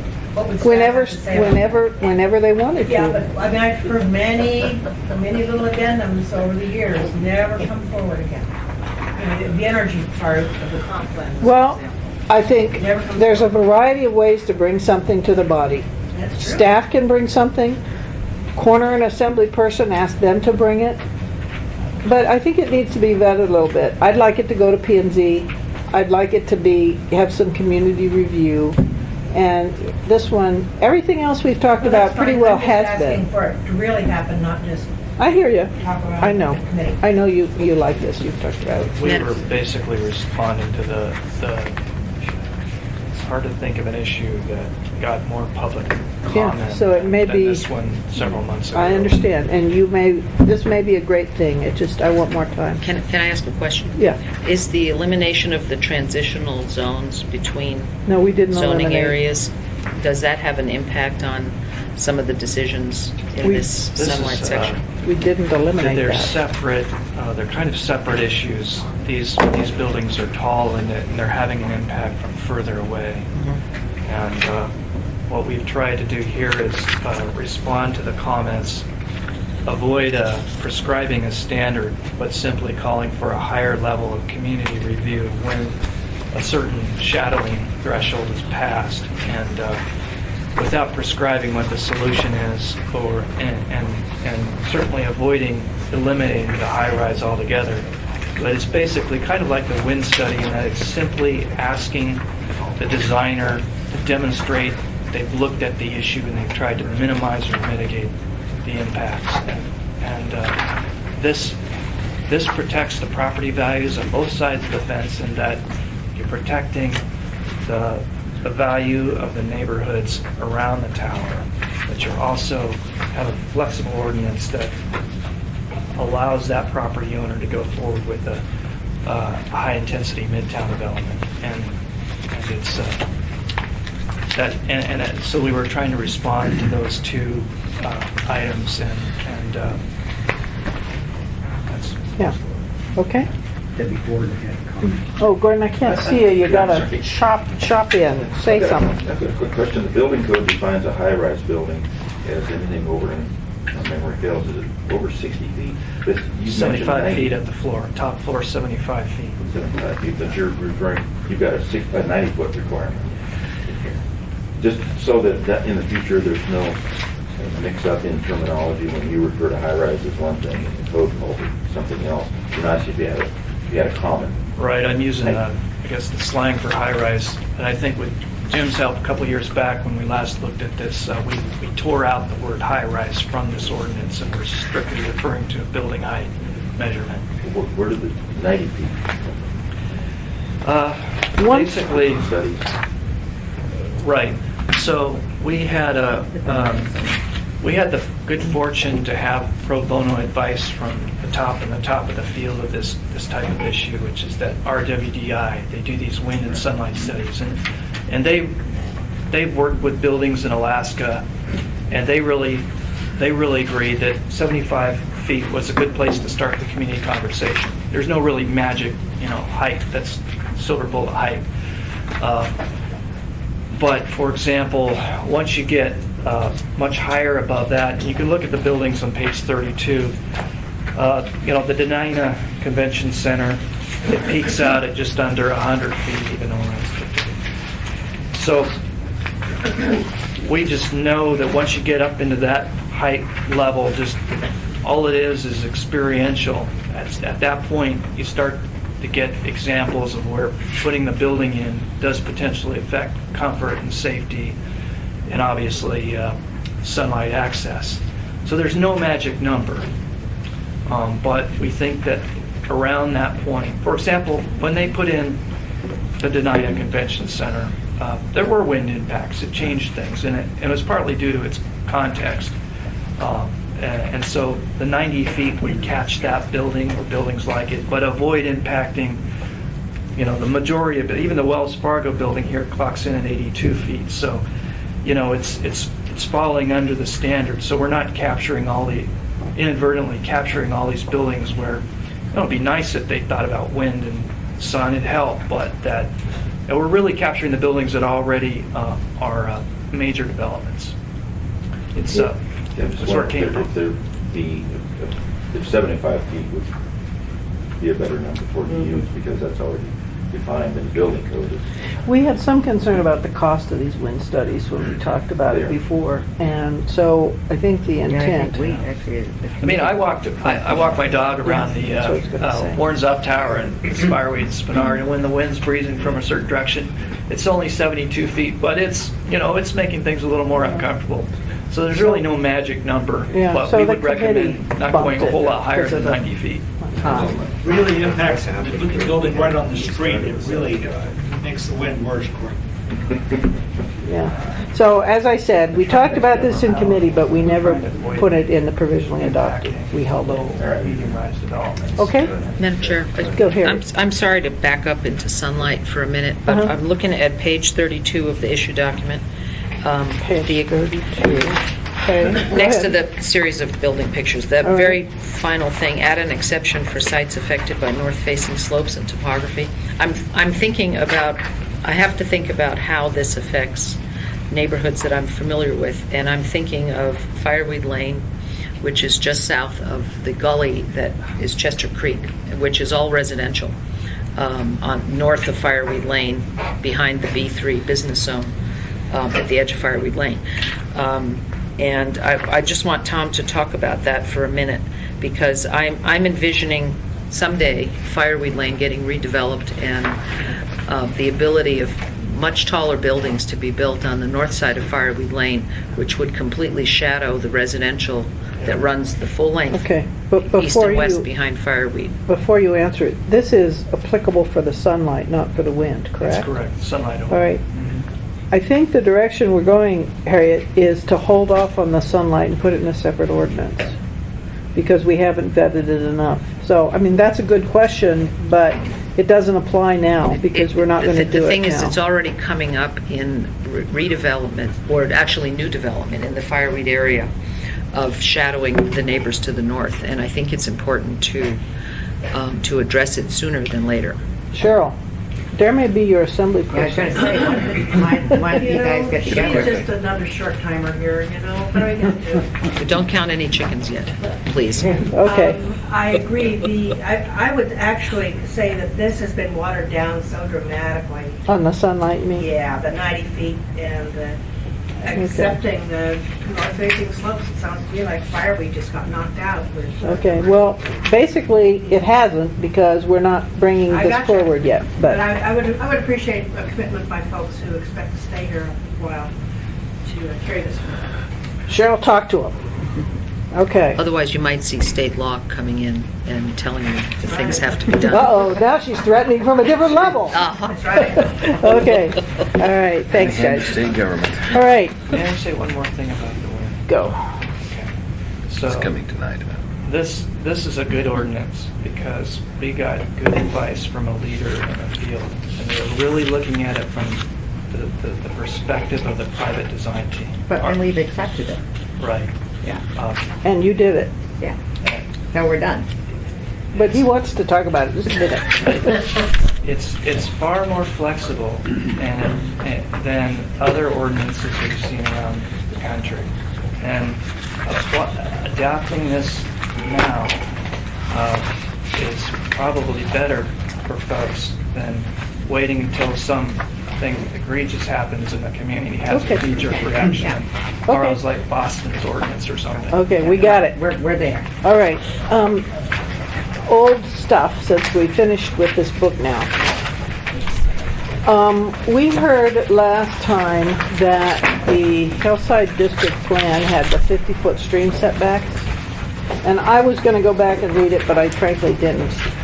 I think I talked to Jennifer, and if since that's the case, assuming that's correct, and I think it is, could you add a provision that recognizes the legitimacy of the Hillside District Plan in the code at the 50-foot? The setback in Hillside District. Yeah, would trump the 20-foot everywhere else, the 25-foot or whatever. Okay? Is there any objection to that from anybody? Okay. Since they measured our yard. Yeah. Jennifer may be totally illegal, but, what the heck. They get every exemptions. All right. I have handouts. Mr. Potter could not be here.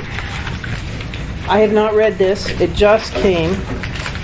This handout is specific suggestions and his responses to our eye charts, industrial charts. So,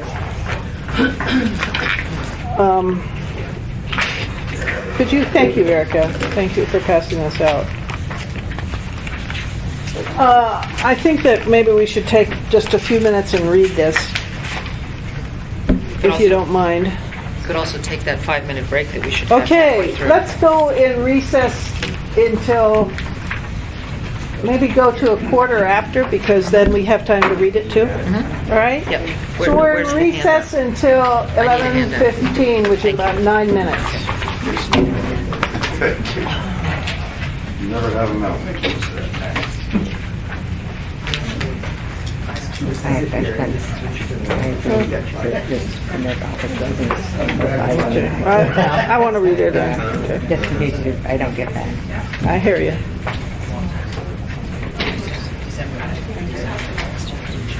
Thank you. Never enough room for it all.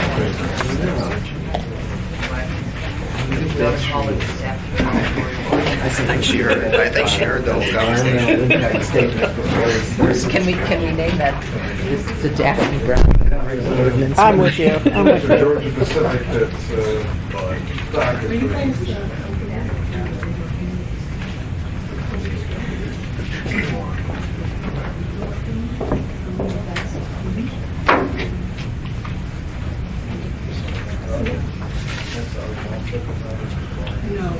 Seems to me we make it time-wise, but at a quarter to 12. We made it down. Yeah, the only thing left really is the table. What I'm also going to propose, since we've gotten through all the chapters now, and they're working on the language to implement, is we skip next week and come back, because they're still working, they'll have more complete stuff for us to deal with. Is that all right with you? choo-choo train. All right. You think that this, Well, this one is really controversial, so I just would like to do it right.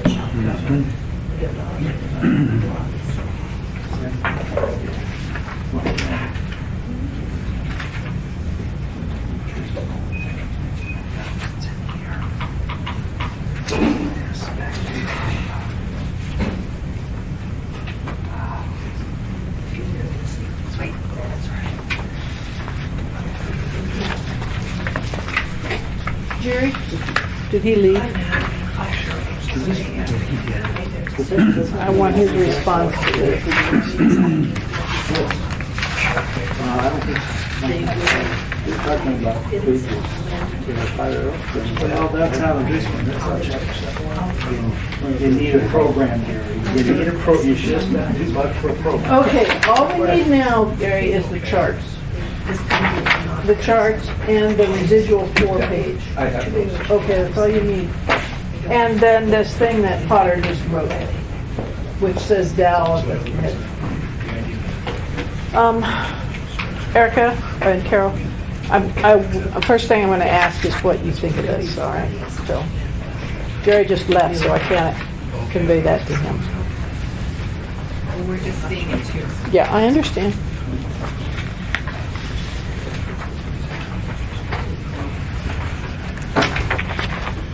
Would they have asked Amanda to one liquor licenses start breaking out by those that had an offense with ABC by serving alcohol to children?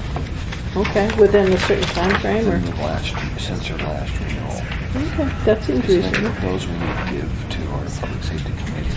Uh-huh. To send a message out there, you don't serve children. Okay. I'm fine with that. As far too often you see them doing it. Yeah.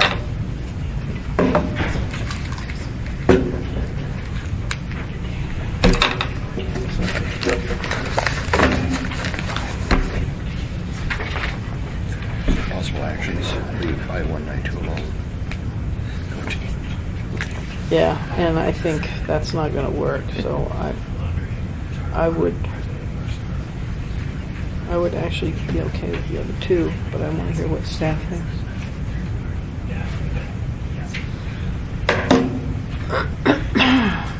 Creaky. Are you creaky? Creaky. I'm creaky too. Getting creakier every year. Knees creak. It's America aging. Yeah, I cleaned and moved yesterday, and so now my entryway is full of boxes. And he was asleep upstairs when I left. But he says he can't tell if the carpet's dirty or not. So I'm going to come over and assess his carpet and clean his refrigerator when I leave here. It's only $375, but he really needs it back. Who's this? Colin has to be out of his apartment today and move into his new apartment tonight. So in the interim, my house is full of junk, and I've been helping him clean his apartment. That's what I did yesterday. It wore me out. I came home, I just, It's a learning process. I remember the first apartment I moved out of, off Fireby Lane, in 1977 or so. We had this short, she was Austrian or Swiss or something, she had a thick accent, and landlady who came in to inspect it after we had cleaned this place so you could eat off the floor. And she marches in, completely ignores the spotless carpet and shiny floors and all that stuff, and clean bathrooms and vacuumed everything. She muscles the refrigerator out from the wall and says, "I know you didn't clean back there," pointing into the little space behind the refrigerator. Oh my gosh. And then she pulls the screen down off the vent fan over the stove, and she says, "I know you didn't clean those fan blades either." Whoa. So I have complete sympathy for cleaning up places like That's this. heavy duty. Well, he even took the Venetian blinds down off the windows and scrubbed them in the bathtub, so I was impressed by that. Good for him. I know in Elmendorf, when you leave the housing, they have building inspectors come in to see if you're qualified leaver. And they have a special company they refer you to. If you don't go to that, then you usually flunk. Well, his big thing is he doesn't want to have to clean the carpets commercially. And so he's hoping that I've got some carpet cleaning stuff and he's going to try to use that instead. Yeah, the machine. He doesn't want to pay for the renting the machine. Tom, From the children. I hope you and Jerry had a chance to read it, particularly these 3 dotted recommendations, because the first thing I'm going to do is ask you about them. Yeah, I'm sorry. That's absurd. Yeah. It's some strange stuff. It does. That's And why it's we somewhat are the analogous to Yes. your second recommendation on page 5. There's some, There's some commonality. yeah.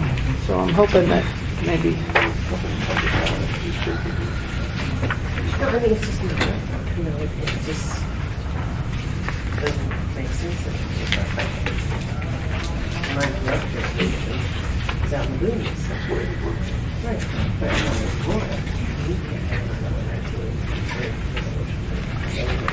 Blocks.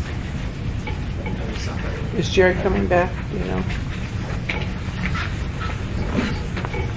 You don't know? I hope so. I hope so too, because I really want to talk to him on this one. Got a minute or so. I know. Do we jump to another one instead? I can run back with it. Well, I guess we could do the 4 residue. I don't know. Do you want to do that first? Before the eye table? Okay, try to get that cleared out. Now, I got an email from, I just had a mental, the planner on the P&Z. Bruce, thank you. You know, I have forgotten sometimes people who I've known for years and years.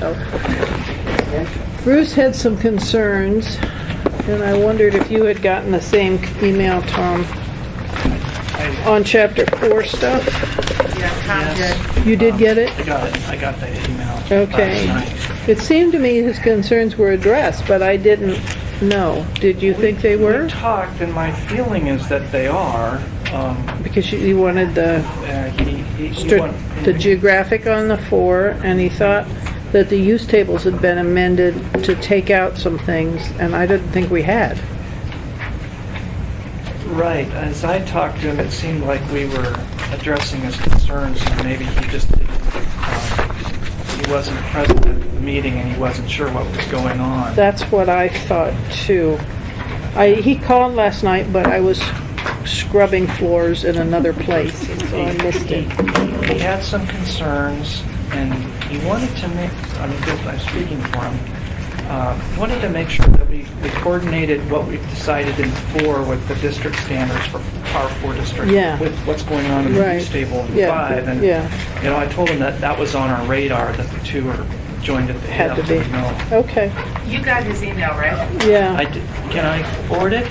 No, I said you got it. You Okay, received it, 'cause I yeah, can give it because to you he's now. talking about the same 'Cause he thing. sent it to me to make sure that you got it. Yeah, and I got it too, and I read it, and I thought we were okay, but I printed it, and of course, now I can't find He the one I wanted to make printed. sure the FAR system is preserved in the R4, and I told him, yes. I mean, that's Okay. there, and All right, so what we need to hear back from Bruce is if he doesn't agree, or if there is still some lingering concerns, because I think every one of the things we addressed on his chart, and we're about to address anyway, which is the geographic location for the R4As.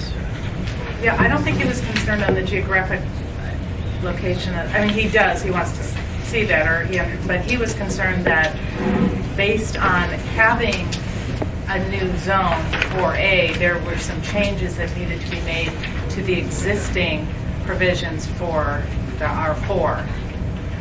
and I guess the only way I can make sure his concerns are addressed is as we carry out the changes that the committee agreed on over the next week or so, to let Bruce know what's going on and see from there exactly. Yeah. Yeah, if caught when his those changes are concerns. made, you can Yeah, make here's- sure that Bruce sees them. Yeah, here's, actually, this is what I was going to talk about at the end, but maybe we should talk about it now.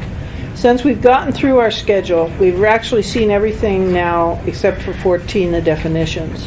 Staff is currently working up the words for our agreements. And as you all know, words matter, and so we want to see the words. But it's taking time to do that. So what I'm going to suggest is we skip next Thursday so they can get more done on the wordsmithing. And then the following Thursday after that, we basically will be reading specific wording for a whole lot of stuff, hopefully. But they're not quite caught up, and quite frankly, for me personally, it's better to miss a week.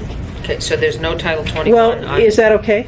It's okay with me. Is that okay That's on with the everybody? 4th. Is there any objection No from meeting on the anybody? 4th. So no meeting on the 4th, but the following we start up again. And at that meeting, we're going to look at specific wording, and let's see, does everybody, I'm trying to think how to handle the definitions, Tom. Do we all have could you email the provisionally adopted definition, chapter 14?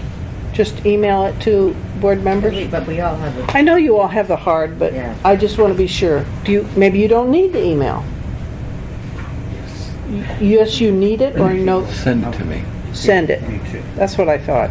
There is no provisionally adopted for it. I know. Okay, that was what you. Pardon me, I didn't know how to refer it to. Right. The old 14 that was reviewed in committee and was never adopted by the assembly, even provisionally, And we need to see it. As the Blue Line version, they made a couple of changes, and so. Okay.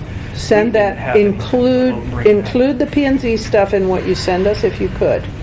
Yeah, and I think that's what we prefer to work off of. Yeah, when we Okay. went with this. All right, so then, if you guys could just read that, and then on the 13th, if you see a hole in it, or you see something wrong in it, in those definitions, we can talk about that too. You said the 13th. Is that when the 13th? 11th. Gosh, I'm glad everybody's paying attention to me. Excuse me, the following Thursday. That's chapter 14? Yeah, it's just definitions. And we never provisionally adopted them, but we have a draft that we've been working on. And it is online on the Title 21 webpage, the PZC version. So if you see something, and I'm particularly looking at my definition man who sits over there. So we don't have anything in our current pile of stuff. No. Oh, wait, I have something. I think we should have it. Okay, you have a 14 I have already? 14. Okay, Yeah. well then, I'm sure. that's the one. Yeah, if I have it, I'm sure other people have it. Okay, all it is the definitions of terms, Okay. all right? So, Rules of construction, are we qualified to read rules of construction? I think we are. And the meeting for the 11th is going to be in the training room. Oh, yeah, per Jim's request, Thank you. we're moving to the bigger room on that meeting. And you'll remind us of all this at the assembly I meeting on will. October 9th. I will, Okay. absolutely. Procedural Sure. question. Go ahead. You indicated that at some point, the assembly members will be asked to bring forward their own amendments. Yes. And then they will be vetted and then brought to the committee? Could you discuss? Well, the committee will do the vetting, Okay, that's what I wanted to know. yeah. And do you have any clue as to the timing of that? That's a good question. We have the work session scheduled on the 19th. So I would hope that assembly members could come up with amendments within this is scheduled before the full assembly, the end of November. Unfortunately, we're really hitting budget, and budget is going to trump everything. So I don't know how many amendments would come forth, but And then I haven't thought about this. will there be a procedure for floor amendments? Well, there is, always is. everybody Always is a can always do an procedure. amendment on the Period. floor, Anybody but can. the hope is No that, gentleman's agreement or? Nope. yeah, this is how we've dealt with budget stuff in the past too on amendments, is that the committee would vet, and then the committee would say, we recommend or we don't recommend. But any assembly member can bring anything forward when it's on the floor. Yeah, he's right.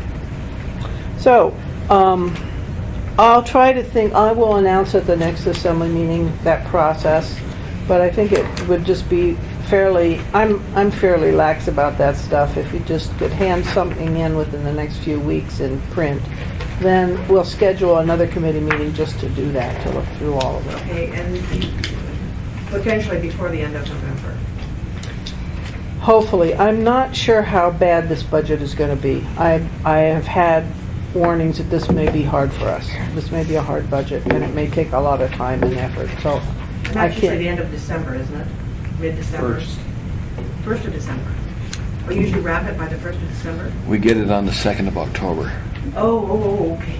which isn't a week. And we've got multiple work sessions on it. We've got to have 2 hearings on it. And as I said, I've seen rumblings that this may be difficult for us. I thought that the final budget meeting was supposed to be November 13th. Ernie? Is that right, Mr. Chair? That's what we're keeping for. Yeah. Okay. But it's just that we're worried about it because the department heads aren't even allowed to talk to us about the budget until it's released. So who knows where we're going to end up at with this budget.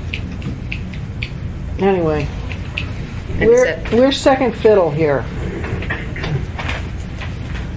But there's also Harriet. 2 meetings beyond the 27th in December.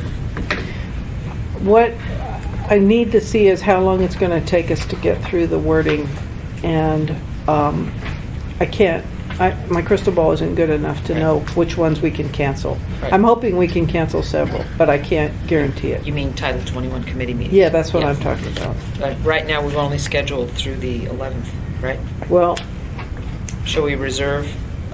I've reserved every Thursday. Oh, okay, okay. Because I don't know what it'll take. But we'll skip one here, we'll go the 11th, and then we'll keep examining it, Okay. seeing where we are. Okay? And we do have the work session on the 19th. Okay. Jerry, have you had a chance to look through? Just don't comment now, but just read it. Okay, let's try, want to go ahead and finish this real quick? Sure. Okay.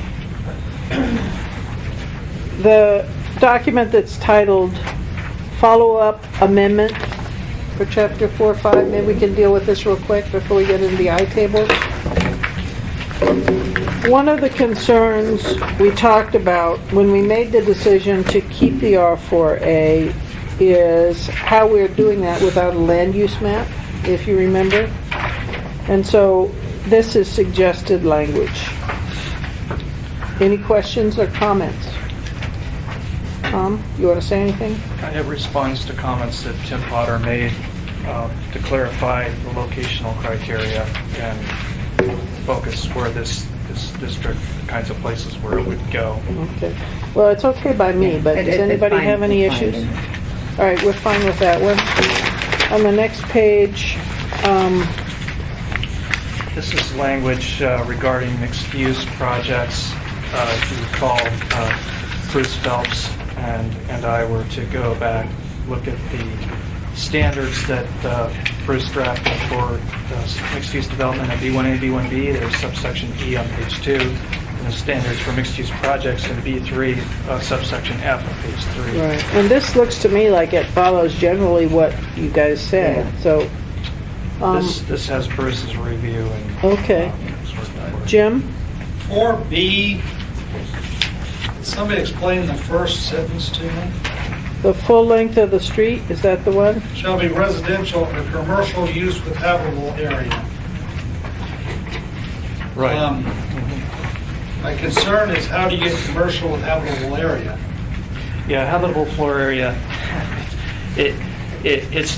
it's defined in chapter 14, and it's basically usable space where people are. In other words, it's not the utility room or parking garage, but it's a usable space, and it carries out the intent of Bruce's standard, but it gives the applicant and the reviewer the magic. So it can be residential or commercial, but it's got to be, okay, okay. Yeah, the word habitable is more generalized than you might. So you can Habitable also inhabit a means usable. commercial. Hey, it has mechanical spaces. Yeah, all right. Okay, any other concern Yeah, or we used to question? do that in the school district, remember? We don't allow that anymore. Yeah. Okay, all right, so we're generally okay with page 2, guys? All right. I remember too. And then page 3 is the similar follow-through for the B3. Any questions or concerns on that? So those basically provide the, the incentives and bonuses for mixed-use projects. Okay, I like this. okay. All right, I think we're okay with that one. Cheryl? Are we on B3 yet? We're on page 3 of this, yes. What's your question? My overall concern is I'm not clear that the committee values the need for districts for a certain size footprint that would generate enough commerce and residential use so that it will be a node Okay, rather than an individual building. So that's the global piece. okay. Now specifically, I'm seeing an attempt to recreate mixed-use buildings, and I don't know about districts. And I'm asking staff, can you clarify how these provisions, what they add to the provision they adopted and what they take away, what they don't provide Okay. for? Briefly, Tom, because we've got Dennis, so. We can respond to that on page 4. Okay, And get to that issue. All right, so can we just hold that? thank you. I basically pleaded with Mr. Wheeler, our municipal attorney, at the assembly meeting the other night. Say, give us just a few more minutes because we are really still wrestling with this issue of code versus plan. And he's addressed this several times. And I tried to get Bruce here, I did, but I was unfortunately not able to connect with him. So what I'm hoping is I wanted to give P&Z another chance. I know you've been through this, you feel like many times, but I think it would be helpful to us to have a conversation rather than to shoot emails in space. So it looks like it's just you two left. Yeah. Which puts a big onus on you guys. Would have been appreciated. I'm sorry. Frankly, I hoped he would come, but he didn't give me an absolute. And I told him, if you come, we will immediately interrupt to deal with it. So I lured him here. I did, though, leave a message for Bruce saying that I had invited him and I hoped he would be here. So that's my only disclaimer in defense. But we haven't built anything, and he still came. We haven't built anything? You know, if you build it, he will come. Oh. That great movie? Yeah, I get it. Thank you. Okay, you guys all read what he wrote the last time. So what would be helpful is if you could state your frustrations or what you think hasn't been addressed with his opinion. Sally, you go first and I'll follow up. Thank you. Oh, there were all kinds of problems. I wish I would have. Let me see if I can find my. I'm sorry, Sally. What we're seeing is all these, the plans are coming forward to P&Z. And they're not being coordinated among themselves. And they overlap each other. And occasionally they say, well, this plan trumps everything else, or the assembly shall. And so we're trying to understand an order of precedence between Anchorage 2020, Title 21, and these plans. That's question one. Question two is the language. Because the plans are in Anchorage 2020 are written, they're global, they're not specific. Title 21 is specific. I found my notes. These are my notes on there. Okay, go for it, Sally. Go for it. Overall, just a general comments, and I could get more specific. The concern was that there were 2 paragraphs based on the way you, and there was, with Dennis's additions, the 2 paragraphs were kind of, we wanted the first paragraph to deal with conflicts between Title 21 and the comp plan, and the second paragraph to deal with priority among comp plan elements. And the additions kind of mishmashed the 2 so that it wasn't very clear, because he added more recently adopted comprehensive plan elements into the first paragraph that didn't make sense. Then the concern was that you have something very specific and in Title 21, and then there's a comp plan amendment, and it's broader. Is there going to be an argument that that now trumps the very specific provisions? So one thing that was discussed was to say that a comp plan amendment that was adopted after Title 21 would only trump Title 21 if it specifically said it did.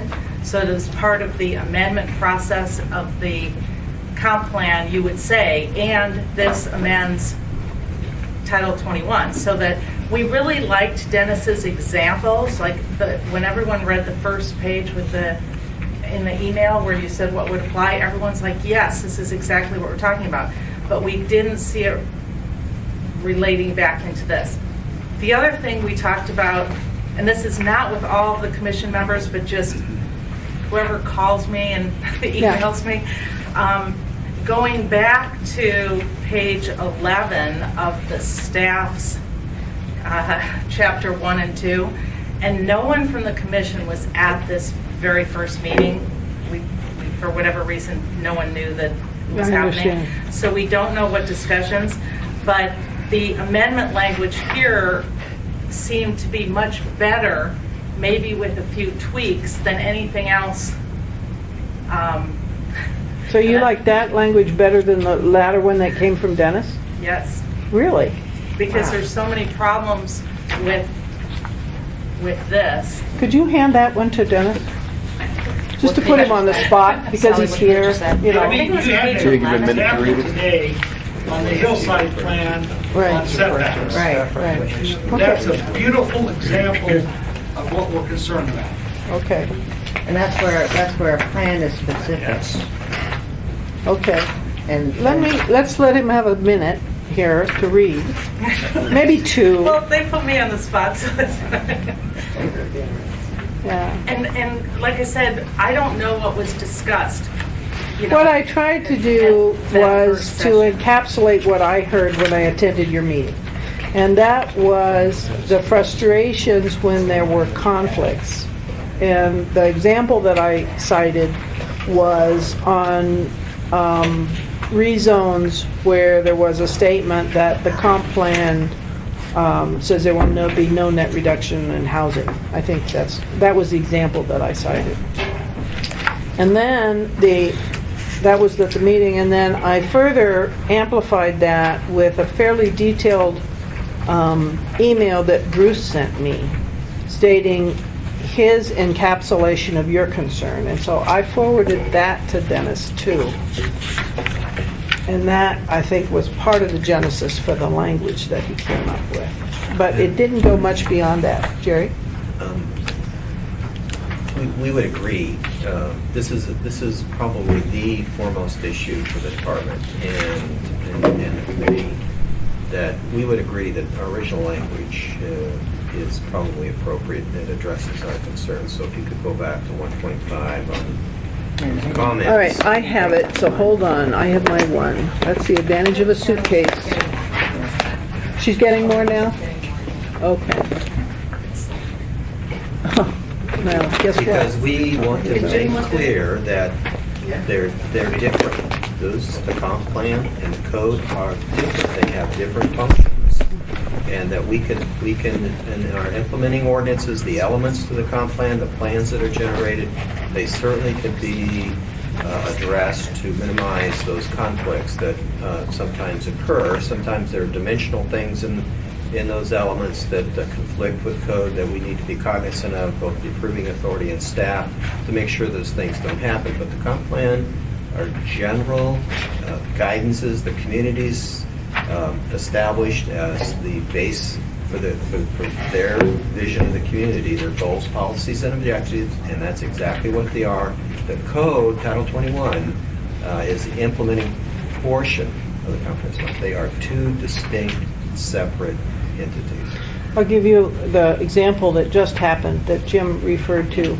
Last meeting, we basically decided to stay with the existing 25-foot setback for streets. However, it was brought up to us that the Hillside District Plan was adopted with a 50-foot setback for streams. And so what we did at about an hour ago was to add further section that said, that recognized the exception for the Hillside District Plan and put code in to implement the 50-foot. But if we had not done that, how would we have dealt with the problem? I guess. We would have Is had that this fair, Jim? conflict. We would have had this conflict that I just alluded to Yeah. earlier. Yeah. Jim? It's a fair statement, but I'm also concerned where there's a known conflict, if we can handle it. What I'm concerned is where there's an unknown conflict in All of a sudden it pops up during Yeah. review. And I'll tell you, at the rate these plans come forward, and it's not take it as a criticism, but I don't feel they're coordinated. I mean, within the last month, we've got the Government Hill Plan and the Historical Plan. Oh, you told me at the assembly meeting that there was a specific conflict in the historic plan. You want to mention that? I don't remember what it was, but... Okay, you told me that the historic plan, if I can paraphrase you, had language in it that said that it trumped other plans. That was the Chugach Park Plan. Okay, and my response to you is, don't worry about that. We haven't adopted the Chugach Park plan. Chugach Park Access Plan. There are plans adopted that the Hillside District Plan did amend the OSHP in certain portions, so there are plans that do amend other documents. Well, and I think from talking to the Planning and Zoning Commission members, the concern is builders, everyone should be able to look at Title 21 and rely on it. And if it's going to be trumped by a plan, then that plan should specifically say, this is amending Title 21 and no further developments. You know, you have to have a 50-foot stream setback always, therefore amend Title 21.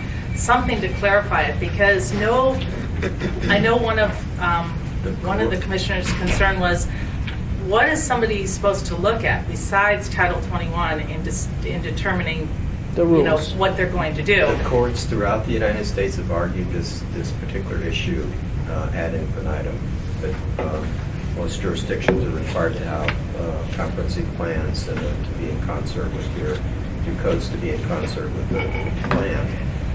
The code, Title 21, simply is the implementing portion of the comprehensive plan. They're dimensional, they're requirements, they're prescriptive. Those are all, and we had agreed in our language that we recognize that those are prescriptive requirements and that they somehow, we need language in there to make sure it's clear that they are the guidance, they are the law for the applications. That we've had small nuances in the past because of the way we adopted some of 2020 that gave us some grief. That gave us some grief that could have been written better in hindsight.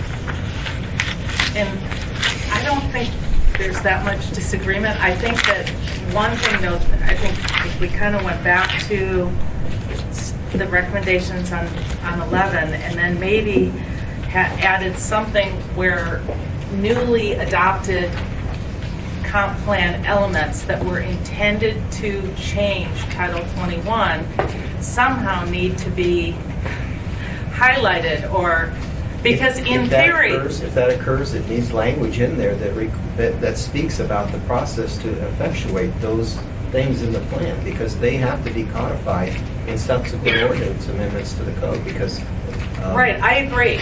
I mean, I agree with that concept that if there's a comp plan element that changes the code, then you are out of compliance with the law, because you are not supposed to have a code that doesn't implement the comp plan under the decisions that Dennis provided. Yeah. But as a practical matter, there has to be a place that a developer can look at what the rules are without having to look at every single. Maybe need a little bit of clarity. Can I give one additional situation that just recently happened when we were dealing with Chapter 10? The densities that are specifically described in the Chugach Eagle River Comprehensive Plan apparently differ from the densities that are included in the language in Title 21 for the descriptions of the zones. That came up from you guys during the testimony on 10. Mr. Bowles can speak to that, but I believe there were density ranges in the Eagle River comprehensive plan. And Dan? Yeah, the maximum density is much lower in Eagle River than it is in the anchor control, and therefore, necessitating the adjustment to the zoning districts on That's that. fine. Yeah. Okay. It may be an issue of gross versus net density, Title 21. Okay, well, I don't want to go into that, I just throw that up as another. Dennis, I think the committee really recognizes you're the guy that's got to enforce this, and so we are going to really rely heavily on you, but I think it's important for you to really hear the issue, because it's sort of a primal issue for both staff and P&Z. So, Can I ask a question? of course. On the staff recommendation, it talks about wording for 080. Is there corresponding wording for 060, or does the staff leave 060 as provisionally adopted at all? The provisionally adopted leaves the language to the general provisions in Chapter 1. They apply generally to all chapters. Planning and Zoning Commission recommended adding a similar provision specifically to two sections of Chapter 8 and then Chapter 7. What we recommend is that, however the issue is decided, that it be shown once in Chapter 1 and it apply generally to all chapters. So we've kind of clumped it together and put it into one decision. It's the right answer, I guess, now. And It came home to roost on 8, is what. the beginning of 8 has it too. Yeah, and that's what got us Yeah. going. I'm sorry, Dennis, was your question about 060 in chapter 1? The Yeah, recommendation. there's two different sections in chapter 1. Oh, I'm sorry, Yeah, the Miss. recommendation is to delete So- the section. Okay, the recommendation to delete 06, that references 060, goes to the 080D. Okay. It's all right. You feel me. Any other comments from you guys? Go ahead, Sally? Or who said Cheryl? One of the questions, it's felt to us that some of the requests coming from the Planning and Zoning Commission have also wanted to work the other direction.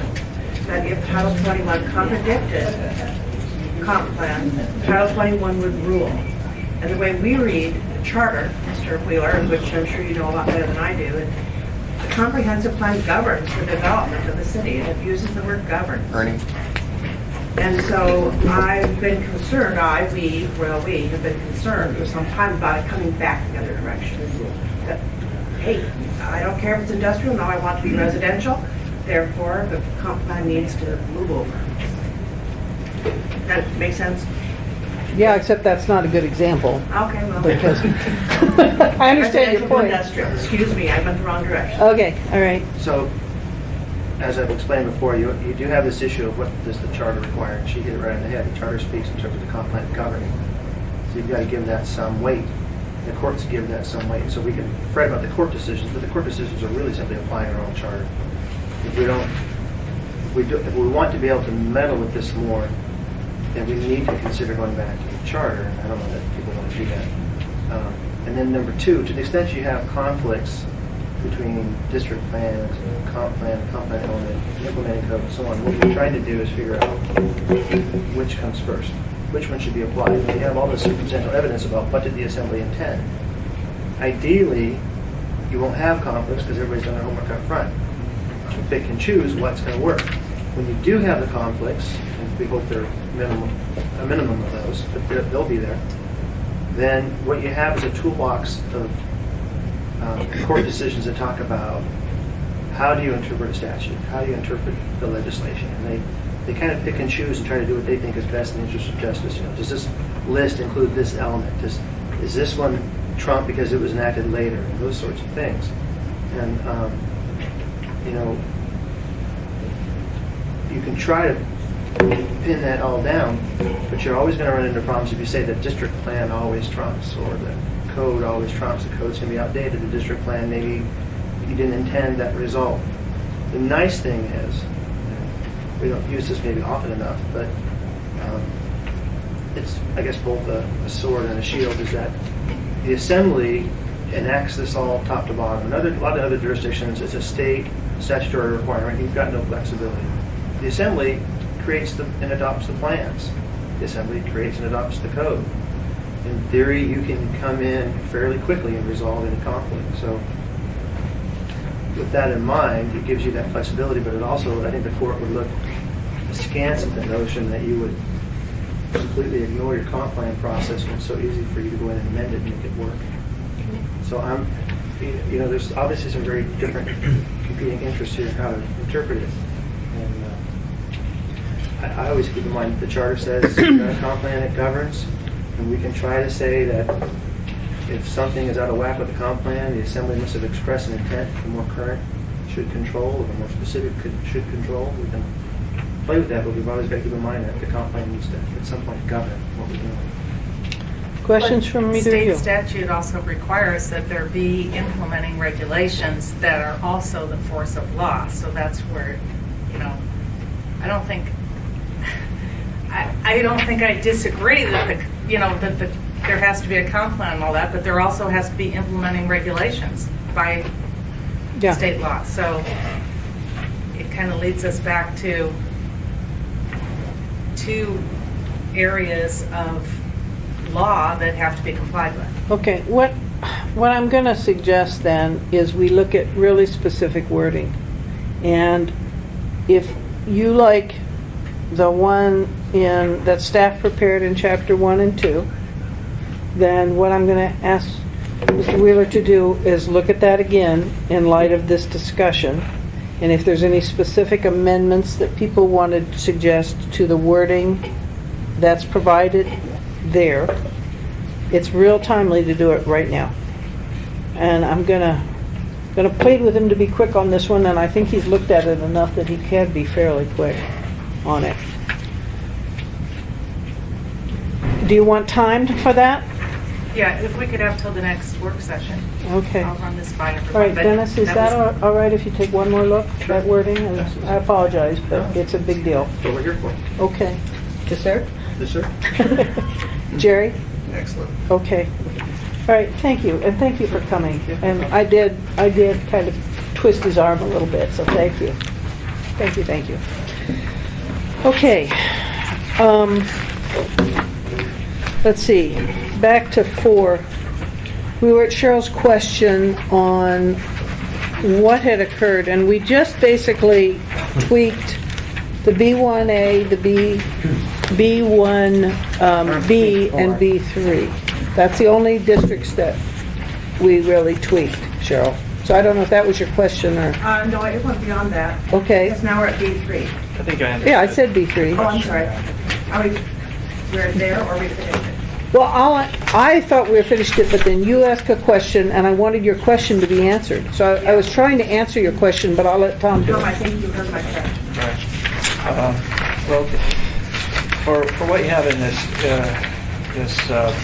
pages 2 and 3 is the standards for mixed-use development, individual projects in the 3 districts. And we have those 3 districts, B1A, B1B, B3. So we're removing the mixed-use districts from the tables and what have you. So they're not mixed-use districts. They're those 3 districts. And then standards for mixed-use projects in those districts. To be able to make some of those bonuses and incentives available to other uses in the B3, B1A, B1B, what we developed as a follow-up issue 4.3 is a way for the housing bonus, the 10% parking reduction, and some of the other standards that were some of the standards from those mixed-use districts to make them available to organizations of property owners who want to take advantage of those and take that concept to a specific center or business improvement district within the B1, B, or B3 district, and be able to apply them with that area. And basically would be like an overlay over a specific area. For example, over Cheryl's head there is a rough map of the Spenard designated center, and it's basically the area of the Spenard Business District. So basically, you within roughly that commercially zoned area, if the businesses were to decide to take advantage of the incentives, they would agree to share those common standards. Okay, Cheryl, and if you wouldn't mind, after the committee meeting, maybe you can get further elaboration if you need it. All right, but we've finished this, so I'd like to move on to, we only have a half hour. The district thing, is the district piece still in here? I don't know what you mean, the district piece. Well, you see, the argument has been back and The forth. transitional It's one building. Here's a building, and so that's good enough. And people like myself have been saying, no, we need a district. We need several buildings around a few blocks. You mean if we do mixed use, should it be more than one building? Well, these strategies yield districts, so that's Okay, like so a you're district to fine. me. But how do we get there? Guys, I can't spend a lot of time on Cheryl, it this. solves that issue of allowing those concepts to, allowing other businesses in a defined area to apply those and share those standards incentives, but without having to create a zoning district. An overlay zone? Yeah, it's basically an overlay. You do Okay. go in with an overlay zone. Okay, could you, yeah, thank you, just talk more a little bit, that's all right. Okay, the next page is basically this commercial center overlay. I thought that's what we were talking about. Yeah. Page 4, Yeah, and that's what we were talking about. yeah, so we're covered there. Jim? Question on page 4, paragraph 6 there. I can think of a lot of locations where vehicle sales and rentals have formed their own overlay district down south, and I'm wondering why that is excluded. Yeah, right. So one of the things that make these incentives work, like the 10% parking reduction or some of these other incentives, is because you have a very defined district and it's encouraging uses and functions which contribute to a very compact, active area. And so there are a small set of uses. We've identified these where, for example, they're very land intensive and they don't contribute to that. They kind of detract from that ability to make it work. And my only on the ground example is the Eagle River Downtown Overlay District, where they essentially have an overlay that encourages its identity as a center, and it prohibits self-storage facilities. I think the community had a negative reaction to the self-storage facility that's front and center along. I asked about vehicle sales, I did not ask about self-storage. Well, the vehicle sales is basically along the same lines where you and the Eagle River Downtown Overlay District also prohibits that use where it's outdoor display of vehicles. It's basically these very land intensive, low density uses. And, But it's kind of interesting because I wouldn't have known what you're talking about, except I was down in Santa Monica, California Car Central. But in the downtown Santa Monica, there are vehicle stores and garages that are built into a very walkable city, and it's a mixed use building. I've never seen it. Actually, I have seen it in other cities, but it just came to mind. So I kind of, is that what you're talking about? I mean, I would, you kind of tried. You're talking about creative use of interior spaces of buildings, not acres of parking lots. Right. Which is what Jim is talking about. Home Depot wants to be right next to Lowe's. That's their business plan. Right. Car dealers like to be right next to each other. And you can watch car dealers sort of grow together. And if they want to do an overlay district, I think they should be allowed to do an overlay district. I see what you're saying. Yeah, this is basically very, very defined, where you have a group of businesses in a very concentrated center like that. One thing the Eagle River overlay does is it only prohibits vehicle sales and rentals where there's that large outdoor display area.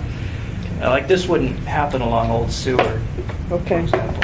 Folks, I'm really needing to at least get to the industrial table, so let's try to deal with this quickly. Can I just make a mention of what is being talked about here is being taken care of by the market in the Spinard Road area. For example, at 36th, well, let's see, there was a vehicle It's repair happening shop organically. at 27th that the owner was retiring, the city purchased the lot. It's going to become part of public parking and street amenities and reorganizing the intersection. At 36th and Spinard, there is a vehicle rental facility and repair facility that sprawls all over the southeast corner that is, I believe Cook Inlet Housing is in the process of acquiring it. It's going away because it doesn't fit in a compact, congested area like Spinard. And it's going to go to districts like Jim is talking about, where there's more space for that kind of I think we're kind of doing of stuff. Yeah, so I think the market is taking care of it, but it also helps to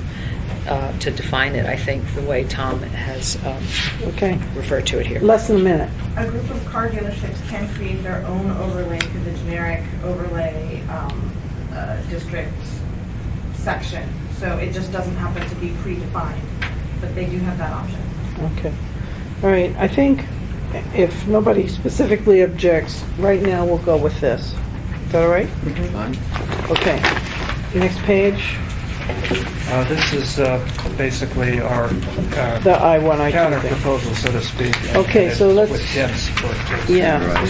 Let's look first at the tables and I refer you to, if you wouldn't mind, the Johnston Oceander. I thought I had mine out. This one? Yeah. And throw away the one that doesn't say Johnson O. We have copies right behind you on the table there. Thanks. We'll share. I'll share. Okay. So, what I ask you, if you remember first, is just to look at this table and see if there's anything that bugs you. So, Harriet. Yes, allowing hospital and healthcare facilities and nursing facilities, however you allow them. Why would you allow them in an I-1 district, which would make actual I-1 uses difficult to happen next to them? Because these kinds of facilities require quiet zones, not industrial zones with heavy industrial activity going on. Okay, what we did when we crafted this is we looked at the P&Z and we looked at provisional and we tried to meld. Do you remember that more specifically? And we talked about that, and actually, and you're right, and we brought up the noise ordinance, and then which would come first, the chicken or the egg, versus Yeah. these facilities. And I thought what we did, we required a major site plan review for the nursing facilities, so it would have to show that it would adapt to the zone. And it would have the traffic, it would have the noise, it would have whatever. Yeah. I don't know. We kept going back and forth. We did go back and forth.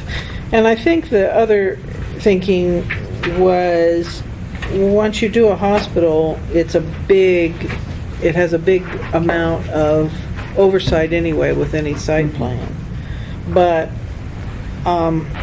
I guess I'm not averse necessarily to taking it out, but I was trying to Well, I mean, if they want to be dumb consistent. enough, if they're dumb enough to want to locate it in an industrial Yeah. zone, then have at it.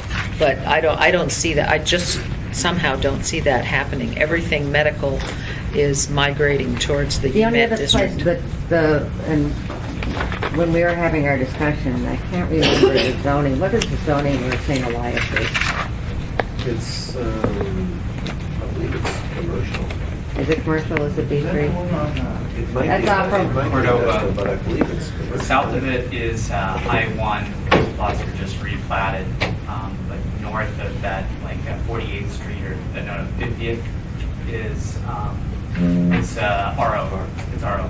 So it's our own I-1. I was just, Next door. I was thinking, because you had Providence sitting there, and you had St. Elias there, and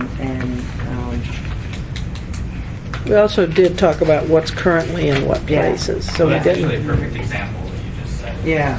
So I mean, RO next to I-1, and one is a hospital, and Right. one will be some sort of light industrial use. yeah. Okay, well, anybody else want to weigh in on this? Jim? Charles, no, that's okay. Okay. Staff?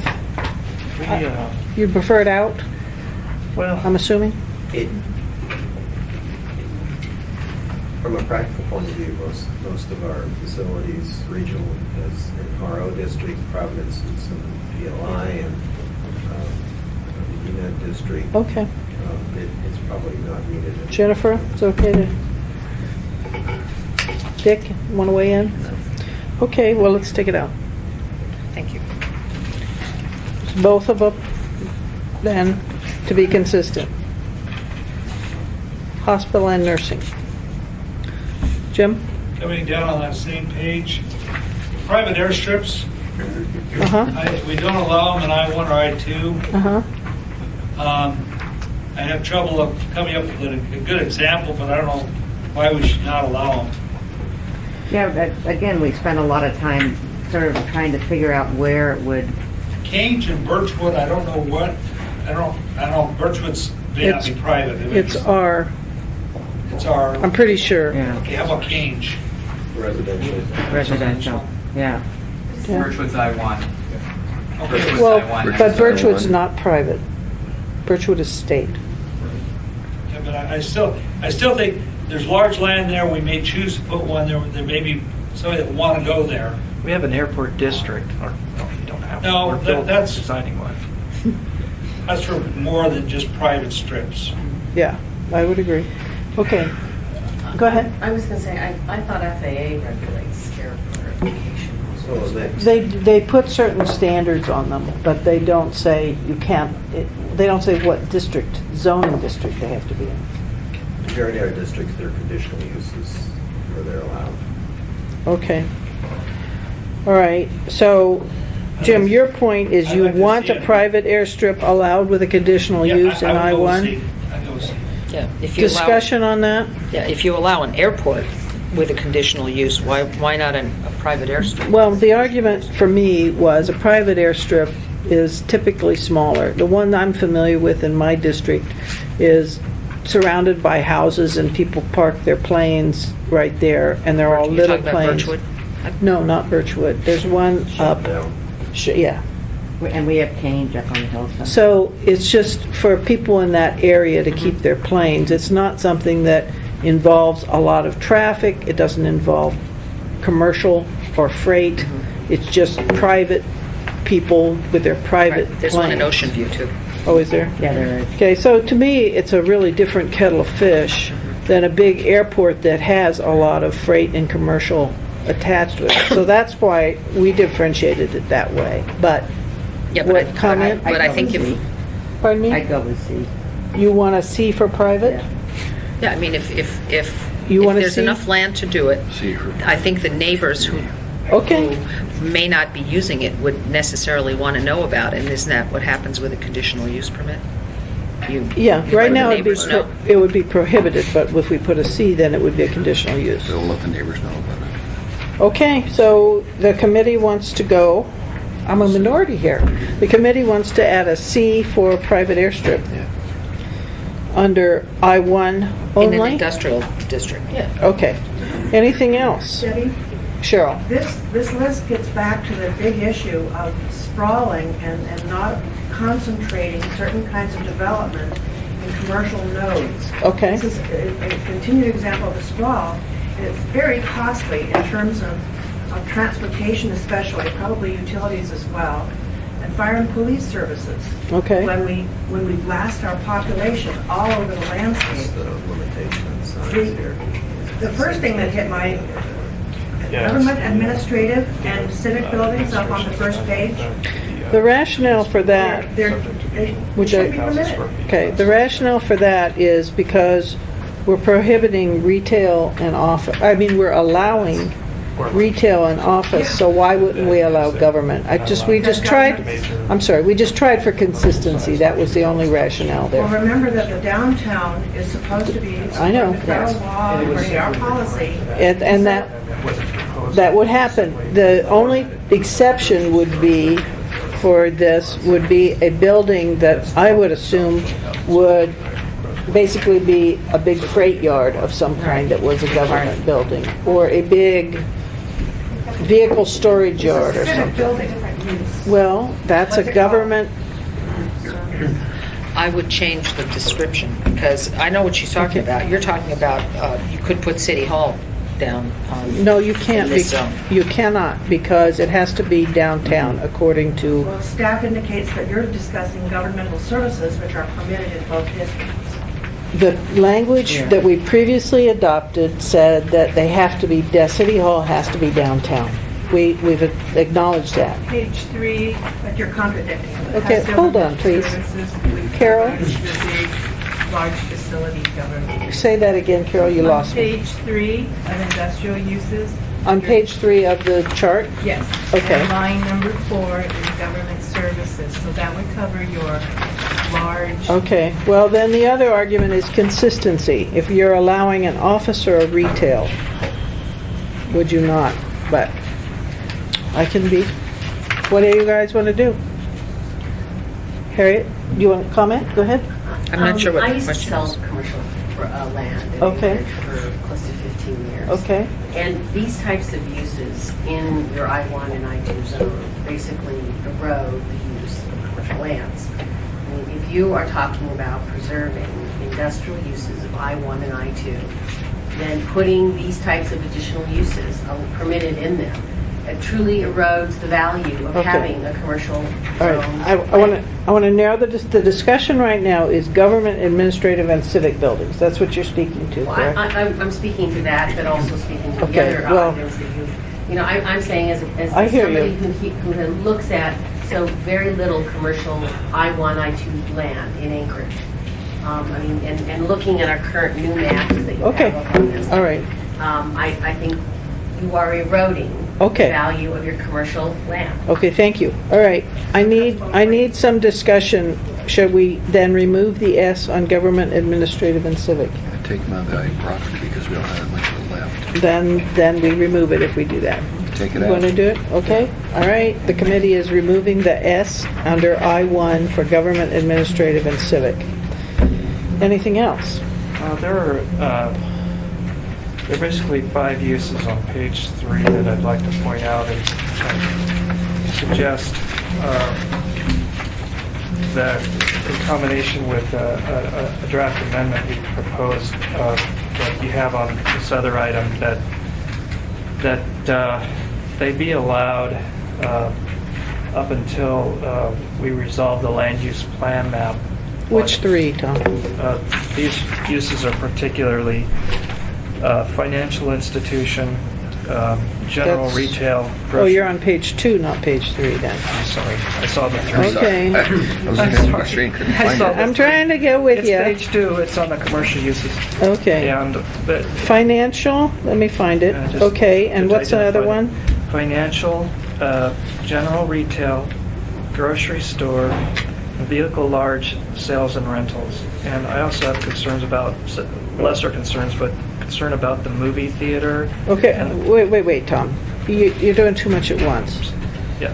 Okay, so you said 3 and you said 4 now, so you I meant to clarify say- your okay, point. I meant my page number was 2 and the number of uses 5.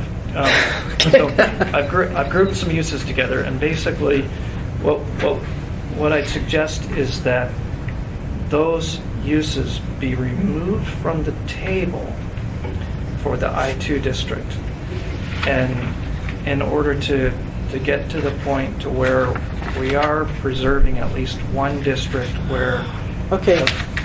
Oh, from just the I-2, you're saying? from the I-2, and that be coupled with the amendment we proposed to deal with the land use plan map, so that until the land use plan map is Okay, adopted. why maybe we should deal with that before we deal with this, because that might influence us on this decision. Right. Yeah, basically, that would allow all the existing uses in the I-2. Okay. All right. Before I call on you, did you see the amendment?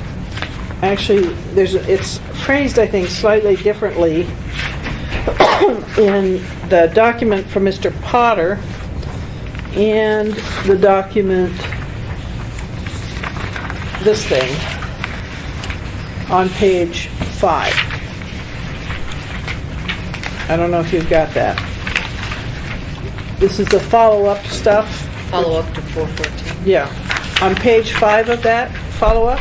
Very last page. Oh, it's actually page, yeah. That is the last page. Okay. On that, there's a discussion. I'm sorry, Madam Chair, what's the first word? Follow up to 14. Okay. Yeah. 14.4. Okay. You see in the middle here, this inserted wording? At least one industrial reserve. It's It's at the very bottom. Okay. highlighted. It starts, the municipality recognizes that some existing uses in the I-2 district may become non-conforming as a result of the adoption, right? Notwithstanding the limitations to the allowed uses in the I-2 on the table, all commercial and public uses permitted in I-1 shall be permitted in I-2 until a land use map is approved. That's what their suggestion is. Now, Potter's suggestion is a little bit different than that, but somewhat similar, in that he said, go with this, but hold off implementing. Maybe I better read that again. Until a land use map or a special study is completed. I think ours is less complex. Proposal that allows all the existing commercial uses in the R2, I-2 to remain until the plan map is adopted and amended. Okay. So it allows you for total use of your property just as you have it today. All right, there are some people in the room who care a lot about this. I'll go first to you, sir. Well, my interest is in the parcel to the southeast corner of the intersection with Kitty Corner from the big white Series spot there. I purchased that property in 1973 when I built the Cal Company Business Park at Tudor and C Street, with the idea that someday Minnesota and C would be a similar intersection, and that we could build a cattle company business park development in that location. So I've been paying property taxes for 38 years on that land, with the idea of that being the ultimate use. This year's taxes were $130,923.44. So it's not a cheap holding. For my review, the marked up version, the Johnson Oceaner marked up version works because it allows those types of uses on that property. Which type of uses then can you be more specific, Mr. Ball? On page 2, the bar, restaurant, financial institution, business service establishment, general retail. Those are the ones you're most interested in. The question I have. But on page 4 also, the warehouse use. The warehouse use, the last page here. Page 3. Page 3. Page 3, you mean. Okay. Right there. All right. This impact on financing. Okay, wait a minute. Go ahead. Mr. Ball has the floor. Let's hold off until he finishes, okay? Well, aside from my personal needs or desires, as far as the community is concerned, I think that location is for the community should be something like the Anchorage Business Park. It shouldn't be a construction, lay down an equipment storage yard at a major arterial intersection like it is. And it makes no sense to have to drive through an industrial area to get down to Series development, that their office development at Clatt Road. It's already in existence. the other thing, I guess, it kind of gets to what I think Tim Potter is saying, is this map kind of illustrates the fact that all these definitions are largely academic until you know what property is being affected. And I believe that Tim's shading on exhibit 3 and 4 are something that I would support. Anyway, I think those work with how that property is actually being developed. I need to remind you that back when this whole process started, Assembly got an independent legal opinion about whether the then Title 21 constituted taking. And the advice that you were given by your attorney was that it would constitute a taking. Okay. All right. Thank you. So, Yeah. You want to ask him a question? yeah. Gary, my question to you is, and this is something I went back and revisited after Debbie and I, kind of talked about it, but I think we were at that point kind of going cross-eyed. You notice on general retail and grocery and food, it has an asterisk. I'm sorry. Which, On our, that'd be on page On the 2. Jennifer Osiander chart, And those asterisks could be limiting. right. And I personally was going to come back in today and change that to permitted versus asterisk. But I want to know, have you looked at that or what the asterisks mean? I did look at it. I guess I don't know what it means without some definition of what the limits are. But Okay. our intention is, again, like the Acreage Business Park, which is small warehouses for the development we did at Potter and C, the Anchorage Industrial Development, that I guess I thought it was unlikely that the size limitations would affect what we're looking to do. okay. Jim, on that point? I'm concerned that And, this potential of delaying until something else happens will not act like a bucket of cold water on any development. I mean, it leaves them in limbo, and then they can't proceed. And so it would be just a cold water bath on any development would be detrimental to the owners. Okay. Staff. Mr. Mintz and then Cheryl. Gary, those limitations will absolutely affect what you can do there. They prohibit office use unless the office use is being used for a related industrial use, and then they also impose very strict constraints on the amount of office use. Okay. Okay, I've been doing a lot of reading, but I hadn't run across that. Well, and frankly, when this chart was prepared, I hadn't looked at what asterisk meant either, and that was one of the things that I've scheduled to talk about, is even what that means. Madam Chairman, I mean, Should the Jerry. staff proposal was to basically allow all those existing uses in the I-2 to remain until the land use plan map is changed. Right, So heard that. it's not delaying or preventing Mr. Baugh or any other people in the I-2 district from continuing with whatever plans they may have until the plan map is changed.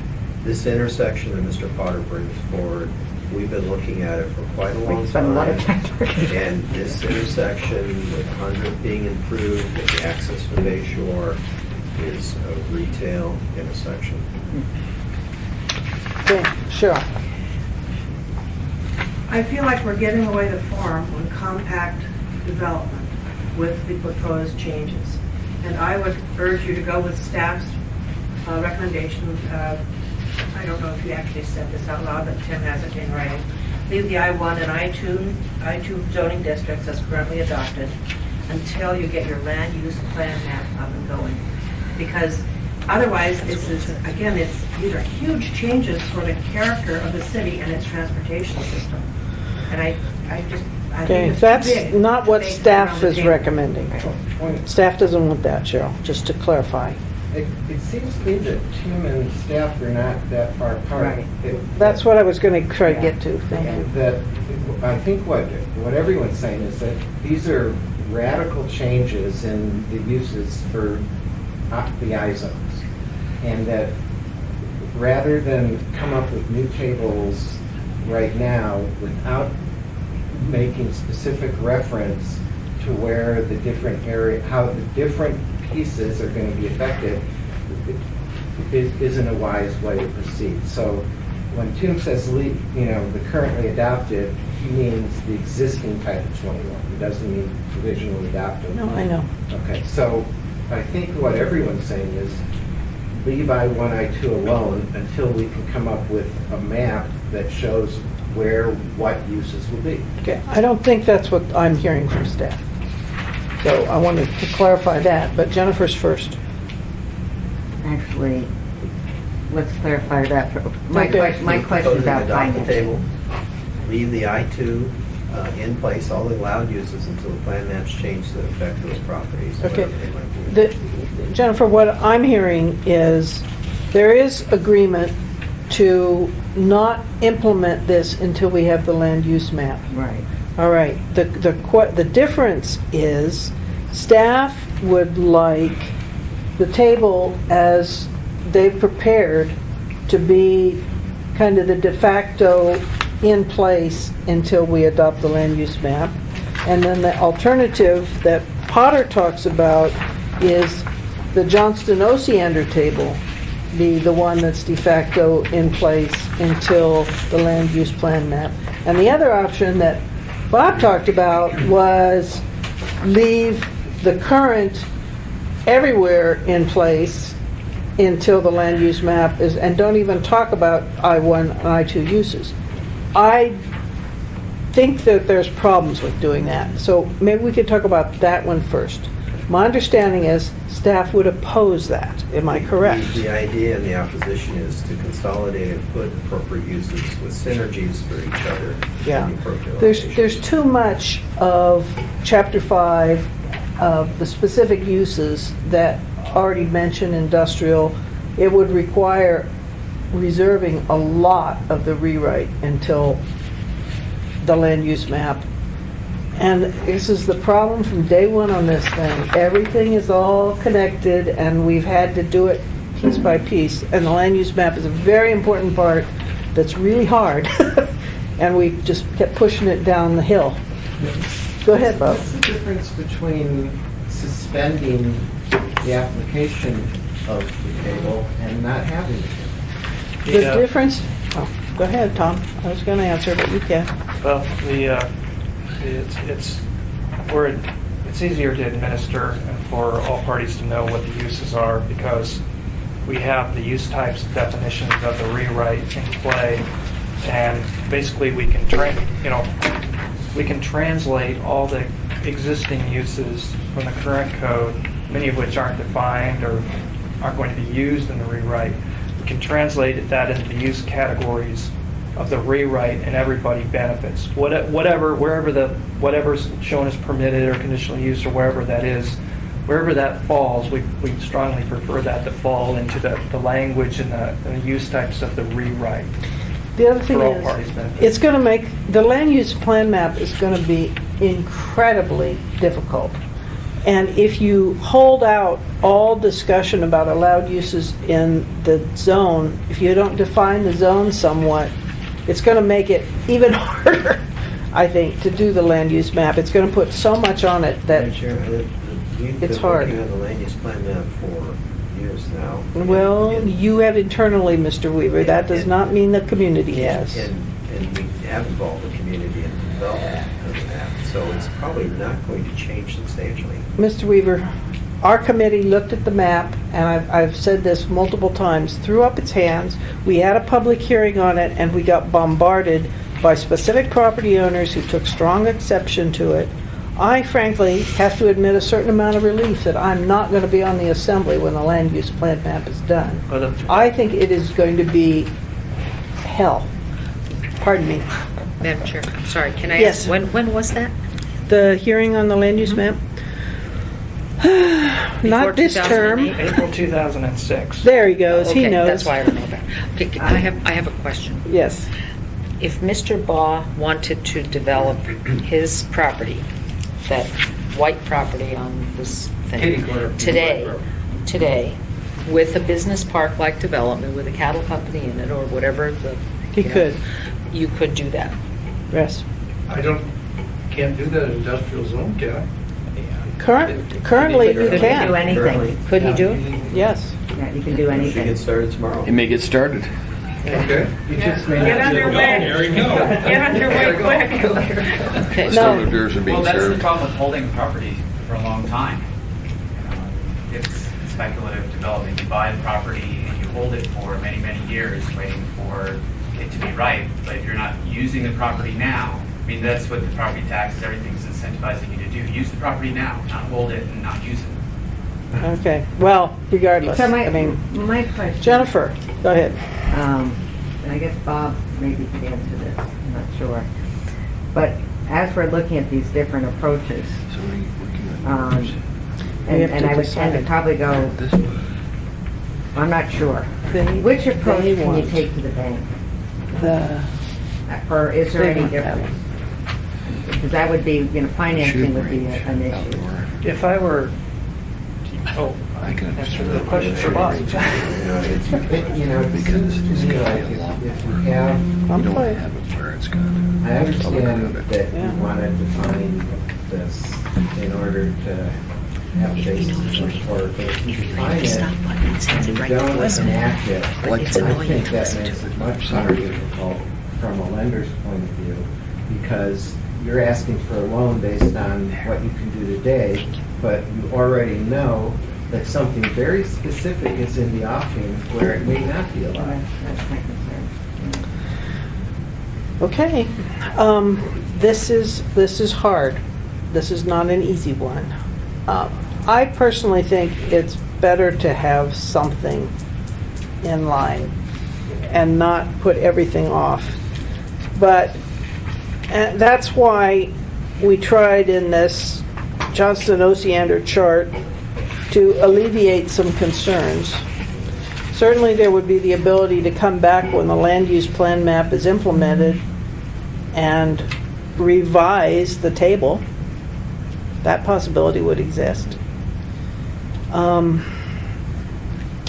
But I don't think, okay, both you guys, since Tim's not here, could you go with what the administration suggests, which is wait until the land use plan map is implemented with the realization that what's online is a prohibition on some of the uses that you want now for the definition. So you're kind of betting, will you be allowed to rezone when we adopt the land use plan map? Will the land use plan map call for this to be a commercial node, or will it not? I would offer if we could go forward with the Johnson-Osianders and say, this is an allowed use. Now, there is a risk it could become a non-conforming use. You can go forward with that, but to go forward that it's not allowed, but maybe it can be allowed, that's not true. Bob? I agree with Gary, but I think we ought to talk about I-1 and I-2, and I think we need to talk about the asterisks. Yeah. And I. Okay, I'm just trying to deal with this sequentially. I understand, but I was trying to get some guidance before we hit the asterisks. I'd like to see us go through yours and Jennifer's, line by line. Okay. Well, I thought it would help to have this discussion about the interim. My sense is there is a general understanding that, yes, we'd be on hold, but what we'd be on hold with still needs to be discussed. Okay? All right. Going back to the chart. Dick, you had something you wanted to talk about, you said? Well, a couple things. First, pawn shops, permitted use and an M on it. I don't understand pawn shops because they normally go in B3 areas. Where is? Oh, it's on page 2 of 3. Okay. Pawn shops, they're normally in business areas. I don't understand why you want to put industrial. The rationale was, since there were all these other things that seemed similar to pawn shops, retail. But pawn shops are everywhere in town. They're a B3 issue. Okay. They're not industrial. I've never right. run into pawn shops industrial. Well, I drop it out. the staff comment, it was originally in the provisionally adopted permitted in I-1, and that's why we continue. Yeah. I couldn't see it personally. Any other pawn shop discussion, anybody? Jerry, Tom, Erica, pawn shops? Madam Chair, I Harriet. think pawn shops are going to Pawn shops. locate where people can get to them. Yeah. If the market is going to drive where they So locate. it doesn't. So if they want to put themselves where people who patronize pawn shops have to drive 14 miles to get to them, Okay. they're not going to get any stuff. The only deposited. reason it was here is because it was already here. Right. And we were trying to be consistent, but I don't really care. The consistency argument seems a bit threatening. I wonder if we can go back and find those consistency pieces and yank them out. Because Well, I mean, nobody's Erica, arguing for them. Erica, Cheryl, what I meant is, Yeah, I do. if you look at the list. I am. All right. And the printed list is what's in the provisionally adopted code Yeah. already. Got it. Okay. But so to drop it into I-2 for the sake of consistency seems to be, Okay, so I hear you. Not good to you. I just take Okay. it out of there. Harriet, Business. and then we'll make a call on this one. Farmer's market. Well, wait, pawn shop. Let's finish Oh, pawn shop. okay, I'm sorry. Okay, so you guys want it out. I just take it out because it's in B3 All all over right, town. we'll take it out. Pawn shop's out. You mean you're removing the handwritten M Yeah. from I-2? And the Okay. P is what Whole thing. Dick asked for. Because they're in B3 areas all over town. Are there any pawn shops in I-1 now? Who knows? Well, I don't know any off the top of my head. They don't seem to be in Spinard. You go in your area, the Blue Docks. Okay, B3 area. go ahead, Dick. What's your next one? Another one I want to add another area, shooting ranges indoors. I want that permitted in both the I and Is the that I2. on the list already? It's not on your list. You got outdoor, but this is indoor. Because Erica, when did you've we got ever indoor, define you've use got for sound indoor? coming out of it. And I'm worried about trying to put that into B3 area because you're going to have neighbors that are going to hate the noise coming out of it. Okay. We used to first- have one called a shooting range on the old Seward, and we were always having complaints. Yeah, I'm People not, hearing the I'm not noise. against that. I just want to see if it's a defined use. amusement establishment. Would that be a shooting range No, indoor? shooting That range. would include indoor shooting ranges. Would It's you just the read way the it's defined. It's description of called- Okay, amusement you- establishment for Dick? You have it defined as what? Go ahead. Defined as an amusement establishment, an establishment offering entertainment, game playing, or similar amusements to the public within a fully enclosed building. This shall include without limitation arcades, bowling alleys, billiard parlors, bingo parlors, laser tag parlors, water parks, miniature golf courses, and indoor shooting ranges. Okay. So Okay. it's And where is it on the chart? It's about the 8th or 9th one down. It has conditional use with ours. Okay, so Dick, right now, it's a conditional use in I-1. That's fine. Okay, you're all right with Yeah, that? I'm all right with it. Okay, anything else? Because And there's all then we're these gonna have further to requirements stop on air here, quality folks. coming out of it. Harriet, Yeah, farmer's market, 2/3 of the way down on page 2 of 3. farmer's market, okay. Yeah. Why would an I-2 district require a major site plan review Because when we a want- farmer's market is temporary and seasonal and once a week? Because generally? the intent was to discourage it in I-1. Major site plan review takes a public hearing. It's possible it's a conditional use. That would get more to the use aspect of whether it's appropriate or not, It was rather basic, than trying to design yeah, it was trying to discourage it in I-2 is the intent. If it's temporary and it goes away, Don't allow it. I don't know what the big deal is. I really, Okay, so what do you want it to say, Harriet? it shouldn't require a master. You want it Site just plan. permitted in an I-2? I think if people want to have it, So we need it down there like. Okay, hold on, Cheryl, hold on. We need it down- Tom, wait, please, till you're recognized. We're permitting it Tom? in I-1 already, and really, these are types of uses that really benefit the commercial centers. And so, we already have it in the I-1, we have it in the B3. The I-2, I don't know, I just don't see a farmer's market fitting in Okay, well. he wants none in I-2, and you want it to go from major to permitted? well, actually, I want to leave it however it was before the handwritten thing went in there. That it was blank, Okay. which means it's Then that makes- prohibited. And Blank is I2, prohibited, But it's allowed in I1. but it's allowed in I-1, but it would be prohibited in I-2. Blank means not allowed. You know, we spent a lot of time going over this stuff several years ago. Yeah, To do it again is I know, ridiculous. On this subject, Go. corner of O'Malley and Old Seward, that sports park back in there, is that not an I-2? Is that I-1? Because there's a farmer's market in there now. Yeah. it's permitted. Okay, guys, this will be the last item. So, Harry, do you want to go with what was in the provisional? Or do you want to continue to talk about this? I had not even considered it until this morning, so Okay, you want to hold on it? Yes, please. All right, guys, we're going to have to stop. My apologies. I had really hoped to get through this, and we haven't. So, the big discussion, I guess. Well, yeah, it's certainly asterisk, but can we wait till we need to call the meeting on next Thursday, or can we defer this and still meet our time schedule? Because you need this to do the charts for 5. We can do Right. the charts for 5. Obviously, it'd be preferable if we knew the outcomes so we could finish them before the 11th. Okay, I'm going to let this be your decision. If you want us to meet next Thursday to finish these tables so you can get the 5 stuff done, then I'll go ahead and call the meeting. But if you think that you can still meet your time frame and miss next Thursday and wait till we finish this on the 11th, then we'll do that. You better get it done. Next Thursday. For my nickel, I'm willing to meet next Thursday. All right, maybe it'll be short. Maybe not. Okay. All right, reverse everything about canceling next week, folks. We're back next week, and we'll start with this. And so please look at it with the understanding that blank means prohibited, C means conditional use, public hearing noticing, M is major site plan review, still a public hearing, S is a site plan review administrative, and P is you can just do it. Okay?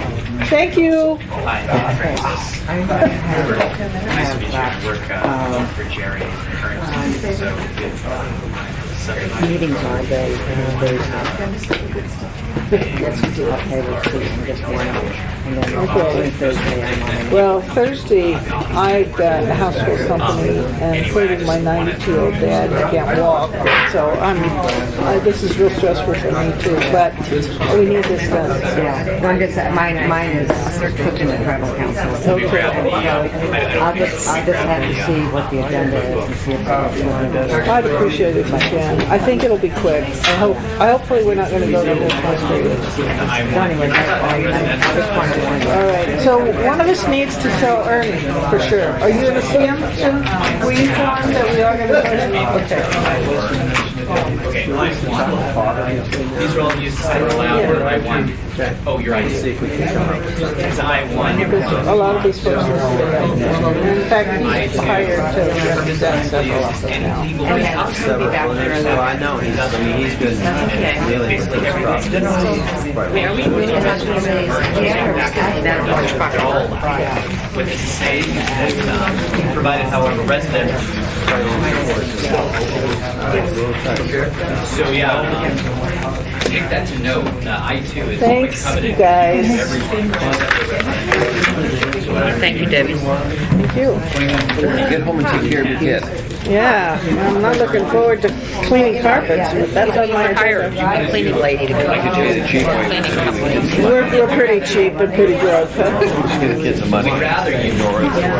Yeah, well, I could. I know, it doesn't always work. It doesn't work for me, unfortunately. But you got to instill good habits in him early while he's moving in and out of places. Yeah, Alex is renting a place month to month in Oh, Fairbanks. just finishing up a meeting on land And when use. we went to visit in May, No, we're done. It's just what's permitted. I mean, his room was fine, but the landlady didn't make allowances to clean her bathroom. She's got like 3 or 4 roomers using the same bathroom, and nobody has cleaned it in months. It's just Well, it's not small. disgusting. I mean, How long are you going to be in Vietnam? All right. Yeah, I just heard too. Okay, all right. I'm not surprised. I was in Cambodia, Laos. and well, you're coming down the home stretch. Yeah, it's great. It's great. Oh, you can also. Well, that's okay. I'll just do it. You want me to help? I'll do it. Fill it out. I have the piece of it. Putting off cleaning carpet. I'll do it as long as I can. Okay, what's your question? I'll get that. I'll take care of it. This is We are taking a there You can there go were online. two sections in the house design. It's on, I think. We sort of did the middle ground. P&Z wanted to keep all the house design, staff said get rid of it, and took half of it. But it's, I noticed the comments in here about the house design where it stretches from Spinard were so to lenient that it wouldn't even make sense to get a lot of wiggle room. That was staff's concern, that's why they wanted to get rid No, of that's it. fine. So We there's a did municipal election tweak them a that little bit to bring them closer to what they originally were, but not exactly. We increased the window requirement, P&Z has reduced it to 7, and we upped it to 15, which is what it was in the provisional. Yeah. We also agreed with staff on the mix of the number of models of houses. We upped it to what it had been in the provisionally adopted. They're not. We did not agree with staff on the percentage of the frontage that was garage width. But I'm going to. P&Z wanted to go Okay, well, I'll get something in the mail to today. 67, and I we thank you so decided much. the inside on that one. You know, other countries that. So staff had wanted the 60, which was in the provisional. And other than that, we got rid of the portion that talked about no flat roofs. We got rid of the portion that talked about the template on the ground couldn't be similar to a mobile home, the rectangular. We got rid of that. And we kept the rest. We formed a subcommittee. Basically, a representative from the landscape architect. Terry Schoenthal from Land Design North is meeting with staff. And we had a meeting yesterday where there was some preliminary discussion. They're going to come with a new section to us because the committee felt that there were problems with both P&Z's version and staff's version. And so It's not going anywhere. hopefully we'll get a new version. Thank you. They said a week. So no, that one will probably be discussed on the 11th. Yes. And dumpsters? We went with staff, which was the provisionally adopted. So they would be prohibited, but there would be an amortization of 7 years. And there would be sort of an administrative variance process allowed if you couldn't figure to move your dumpster on your lot. Right, Tom, is that a way to say it? I think that's right. And deleting commercial closing sign standards. We kept with provisionally adopted. Anything else you guys missed? We kind of got stuck on the I-1, I-2 tables. You got into that. I wish I would have gotten for all the rest of it and skipped that. Yeah. What else did we do, Tom? I was just reading through it. Oh, we added the wind. Oh, we added the wind tower. For buildings over 90 feet, you'd have to have a wind study analysis, and there was some bonus language there. But we didn't take the recommended section on sunlight shading because it hadn't been in the provisionally adopted, and we thought that there should be more thorough vetting from the community on that before we incorporated it. Yeah, I'm not going to get to write about it till next week. I just want to get the topics in mind because I have to do the budget first. Okay. Thank you. So we'll try to limit that discussion to that one issue next week. Well, I'm hoping it'll be a quick meeting, and we'll just deal with the I-tables. I think that we can't limit it, Tom, because people still want to talk about specifics. You know, the pawn shop thing. I noticed that today. Yeah. So we have to get through that.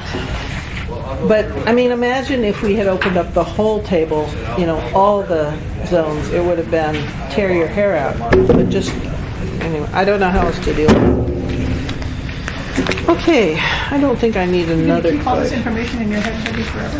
I hope not. No, see, she dumped it all into that container over there. No, but it's still on the tip of her tongue though. This is incredible. Okay.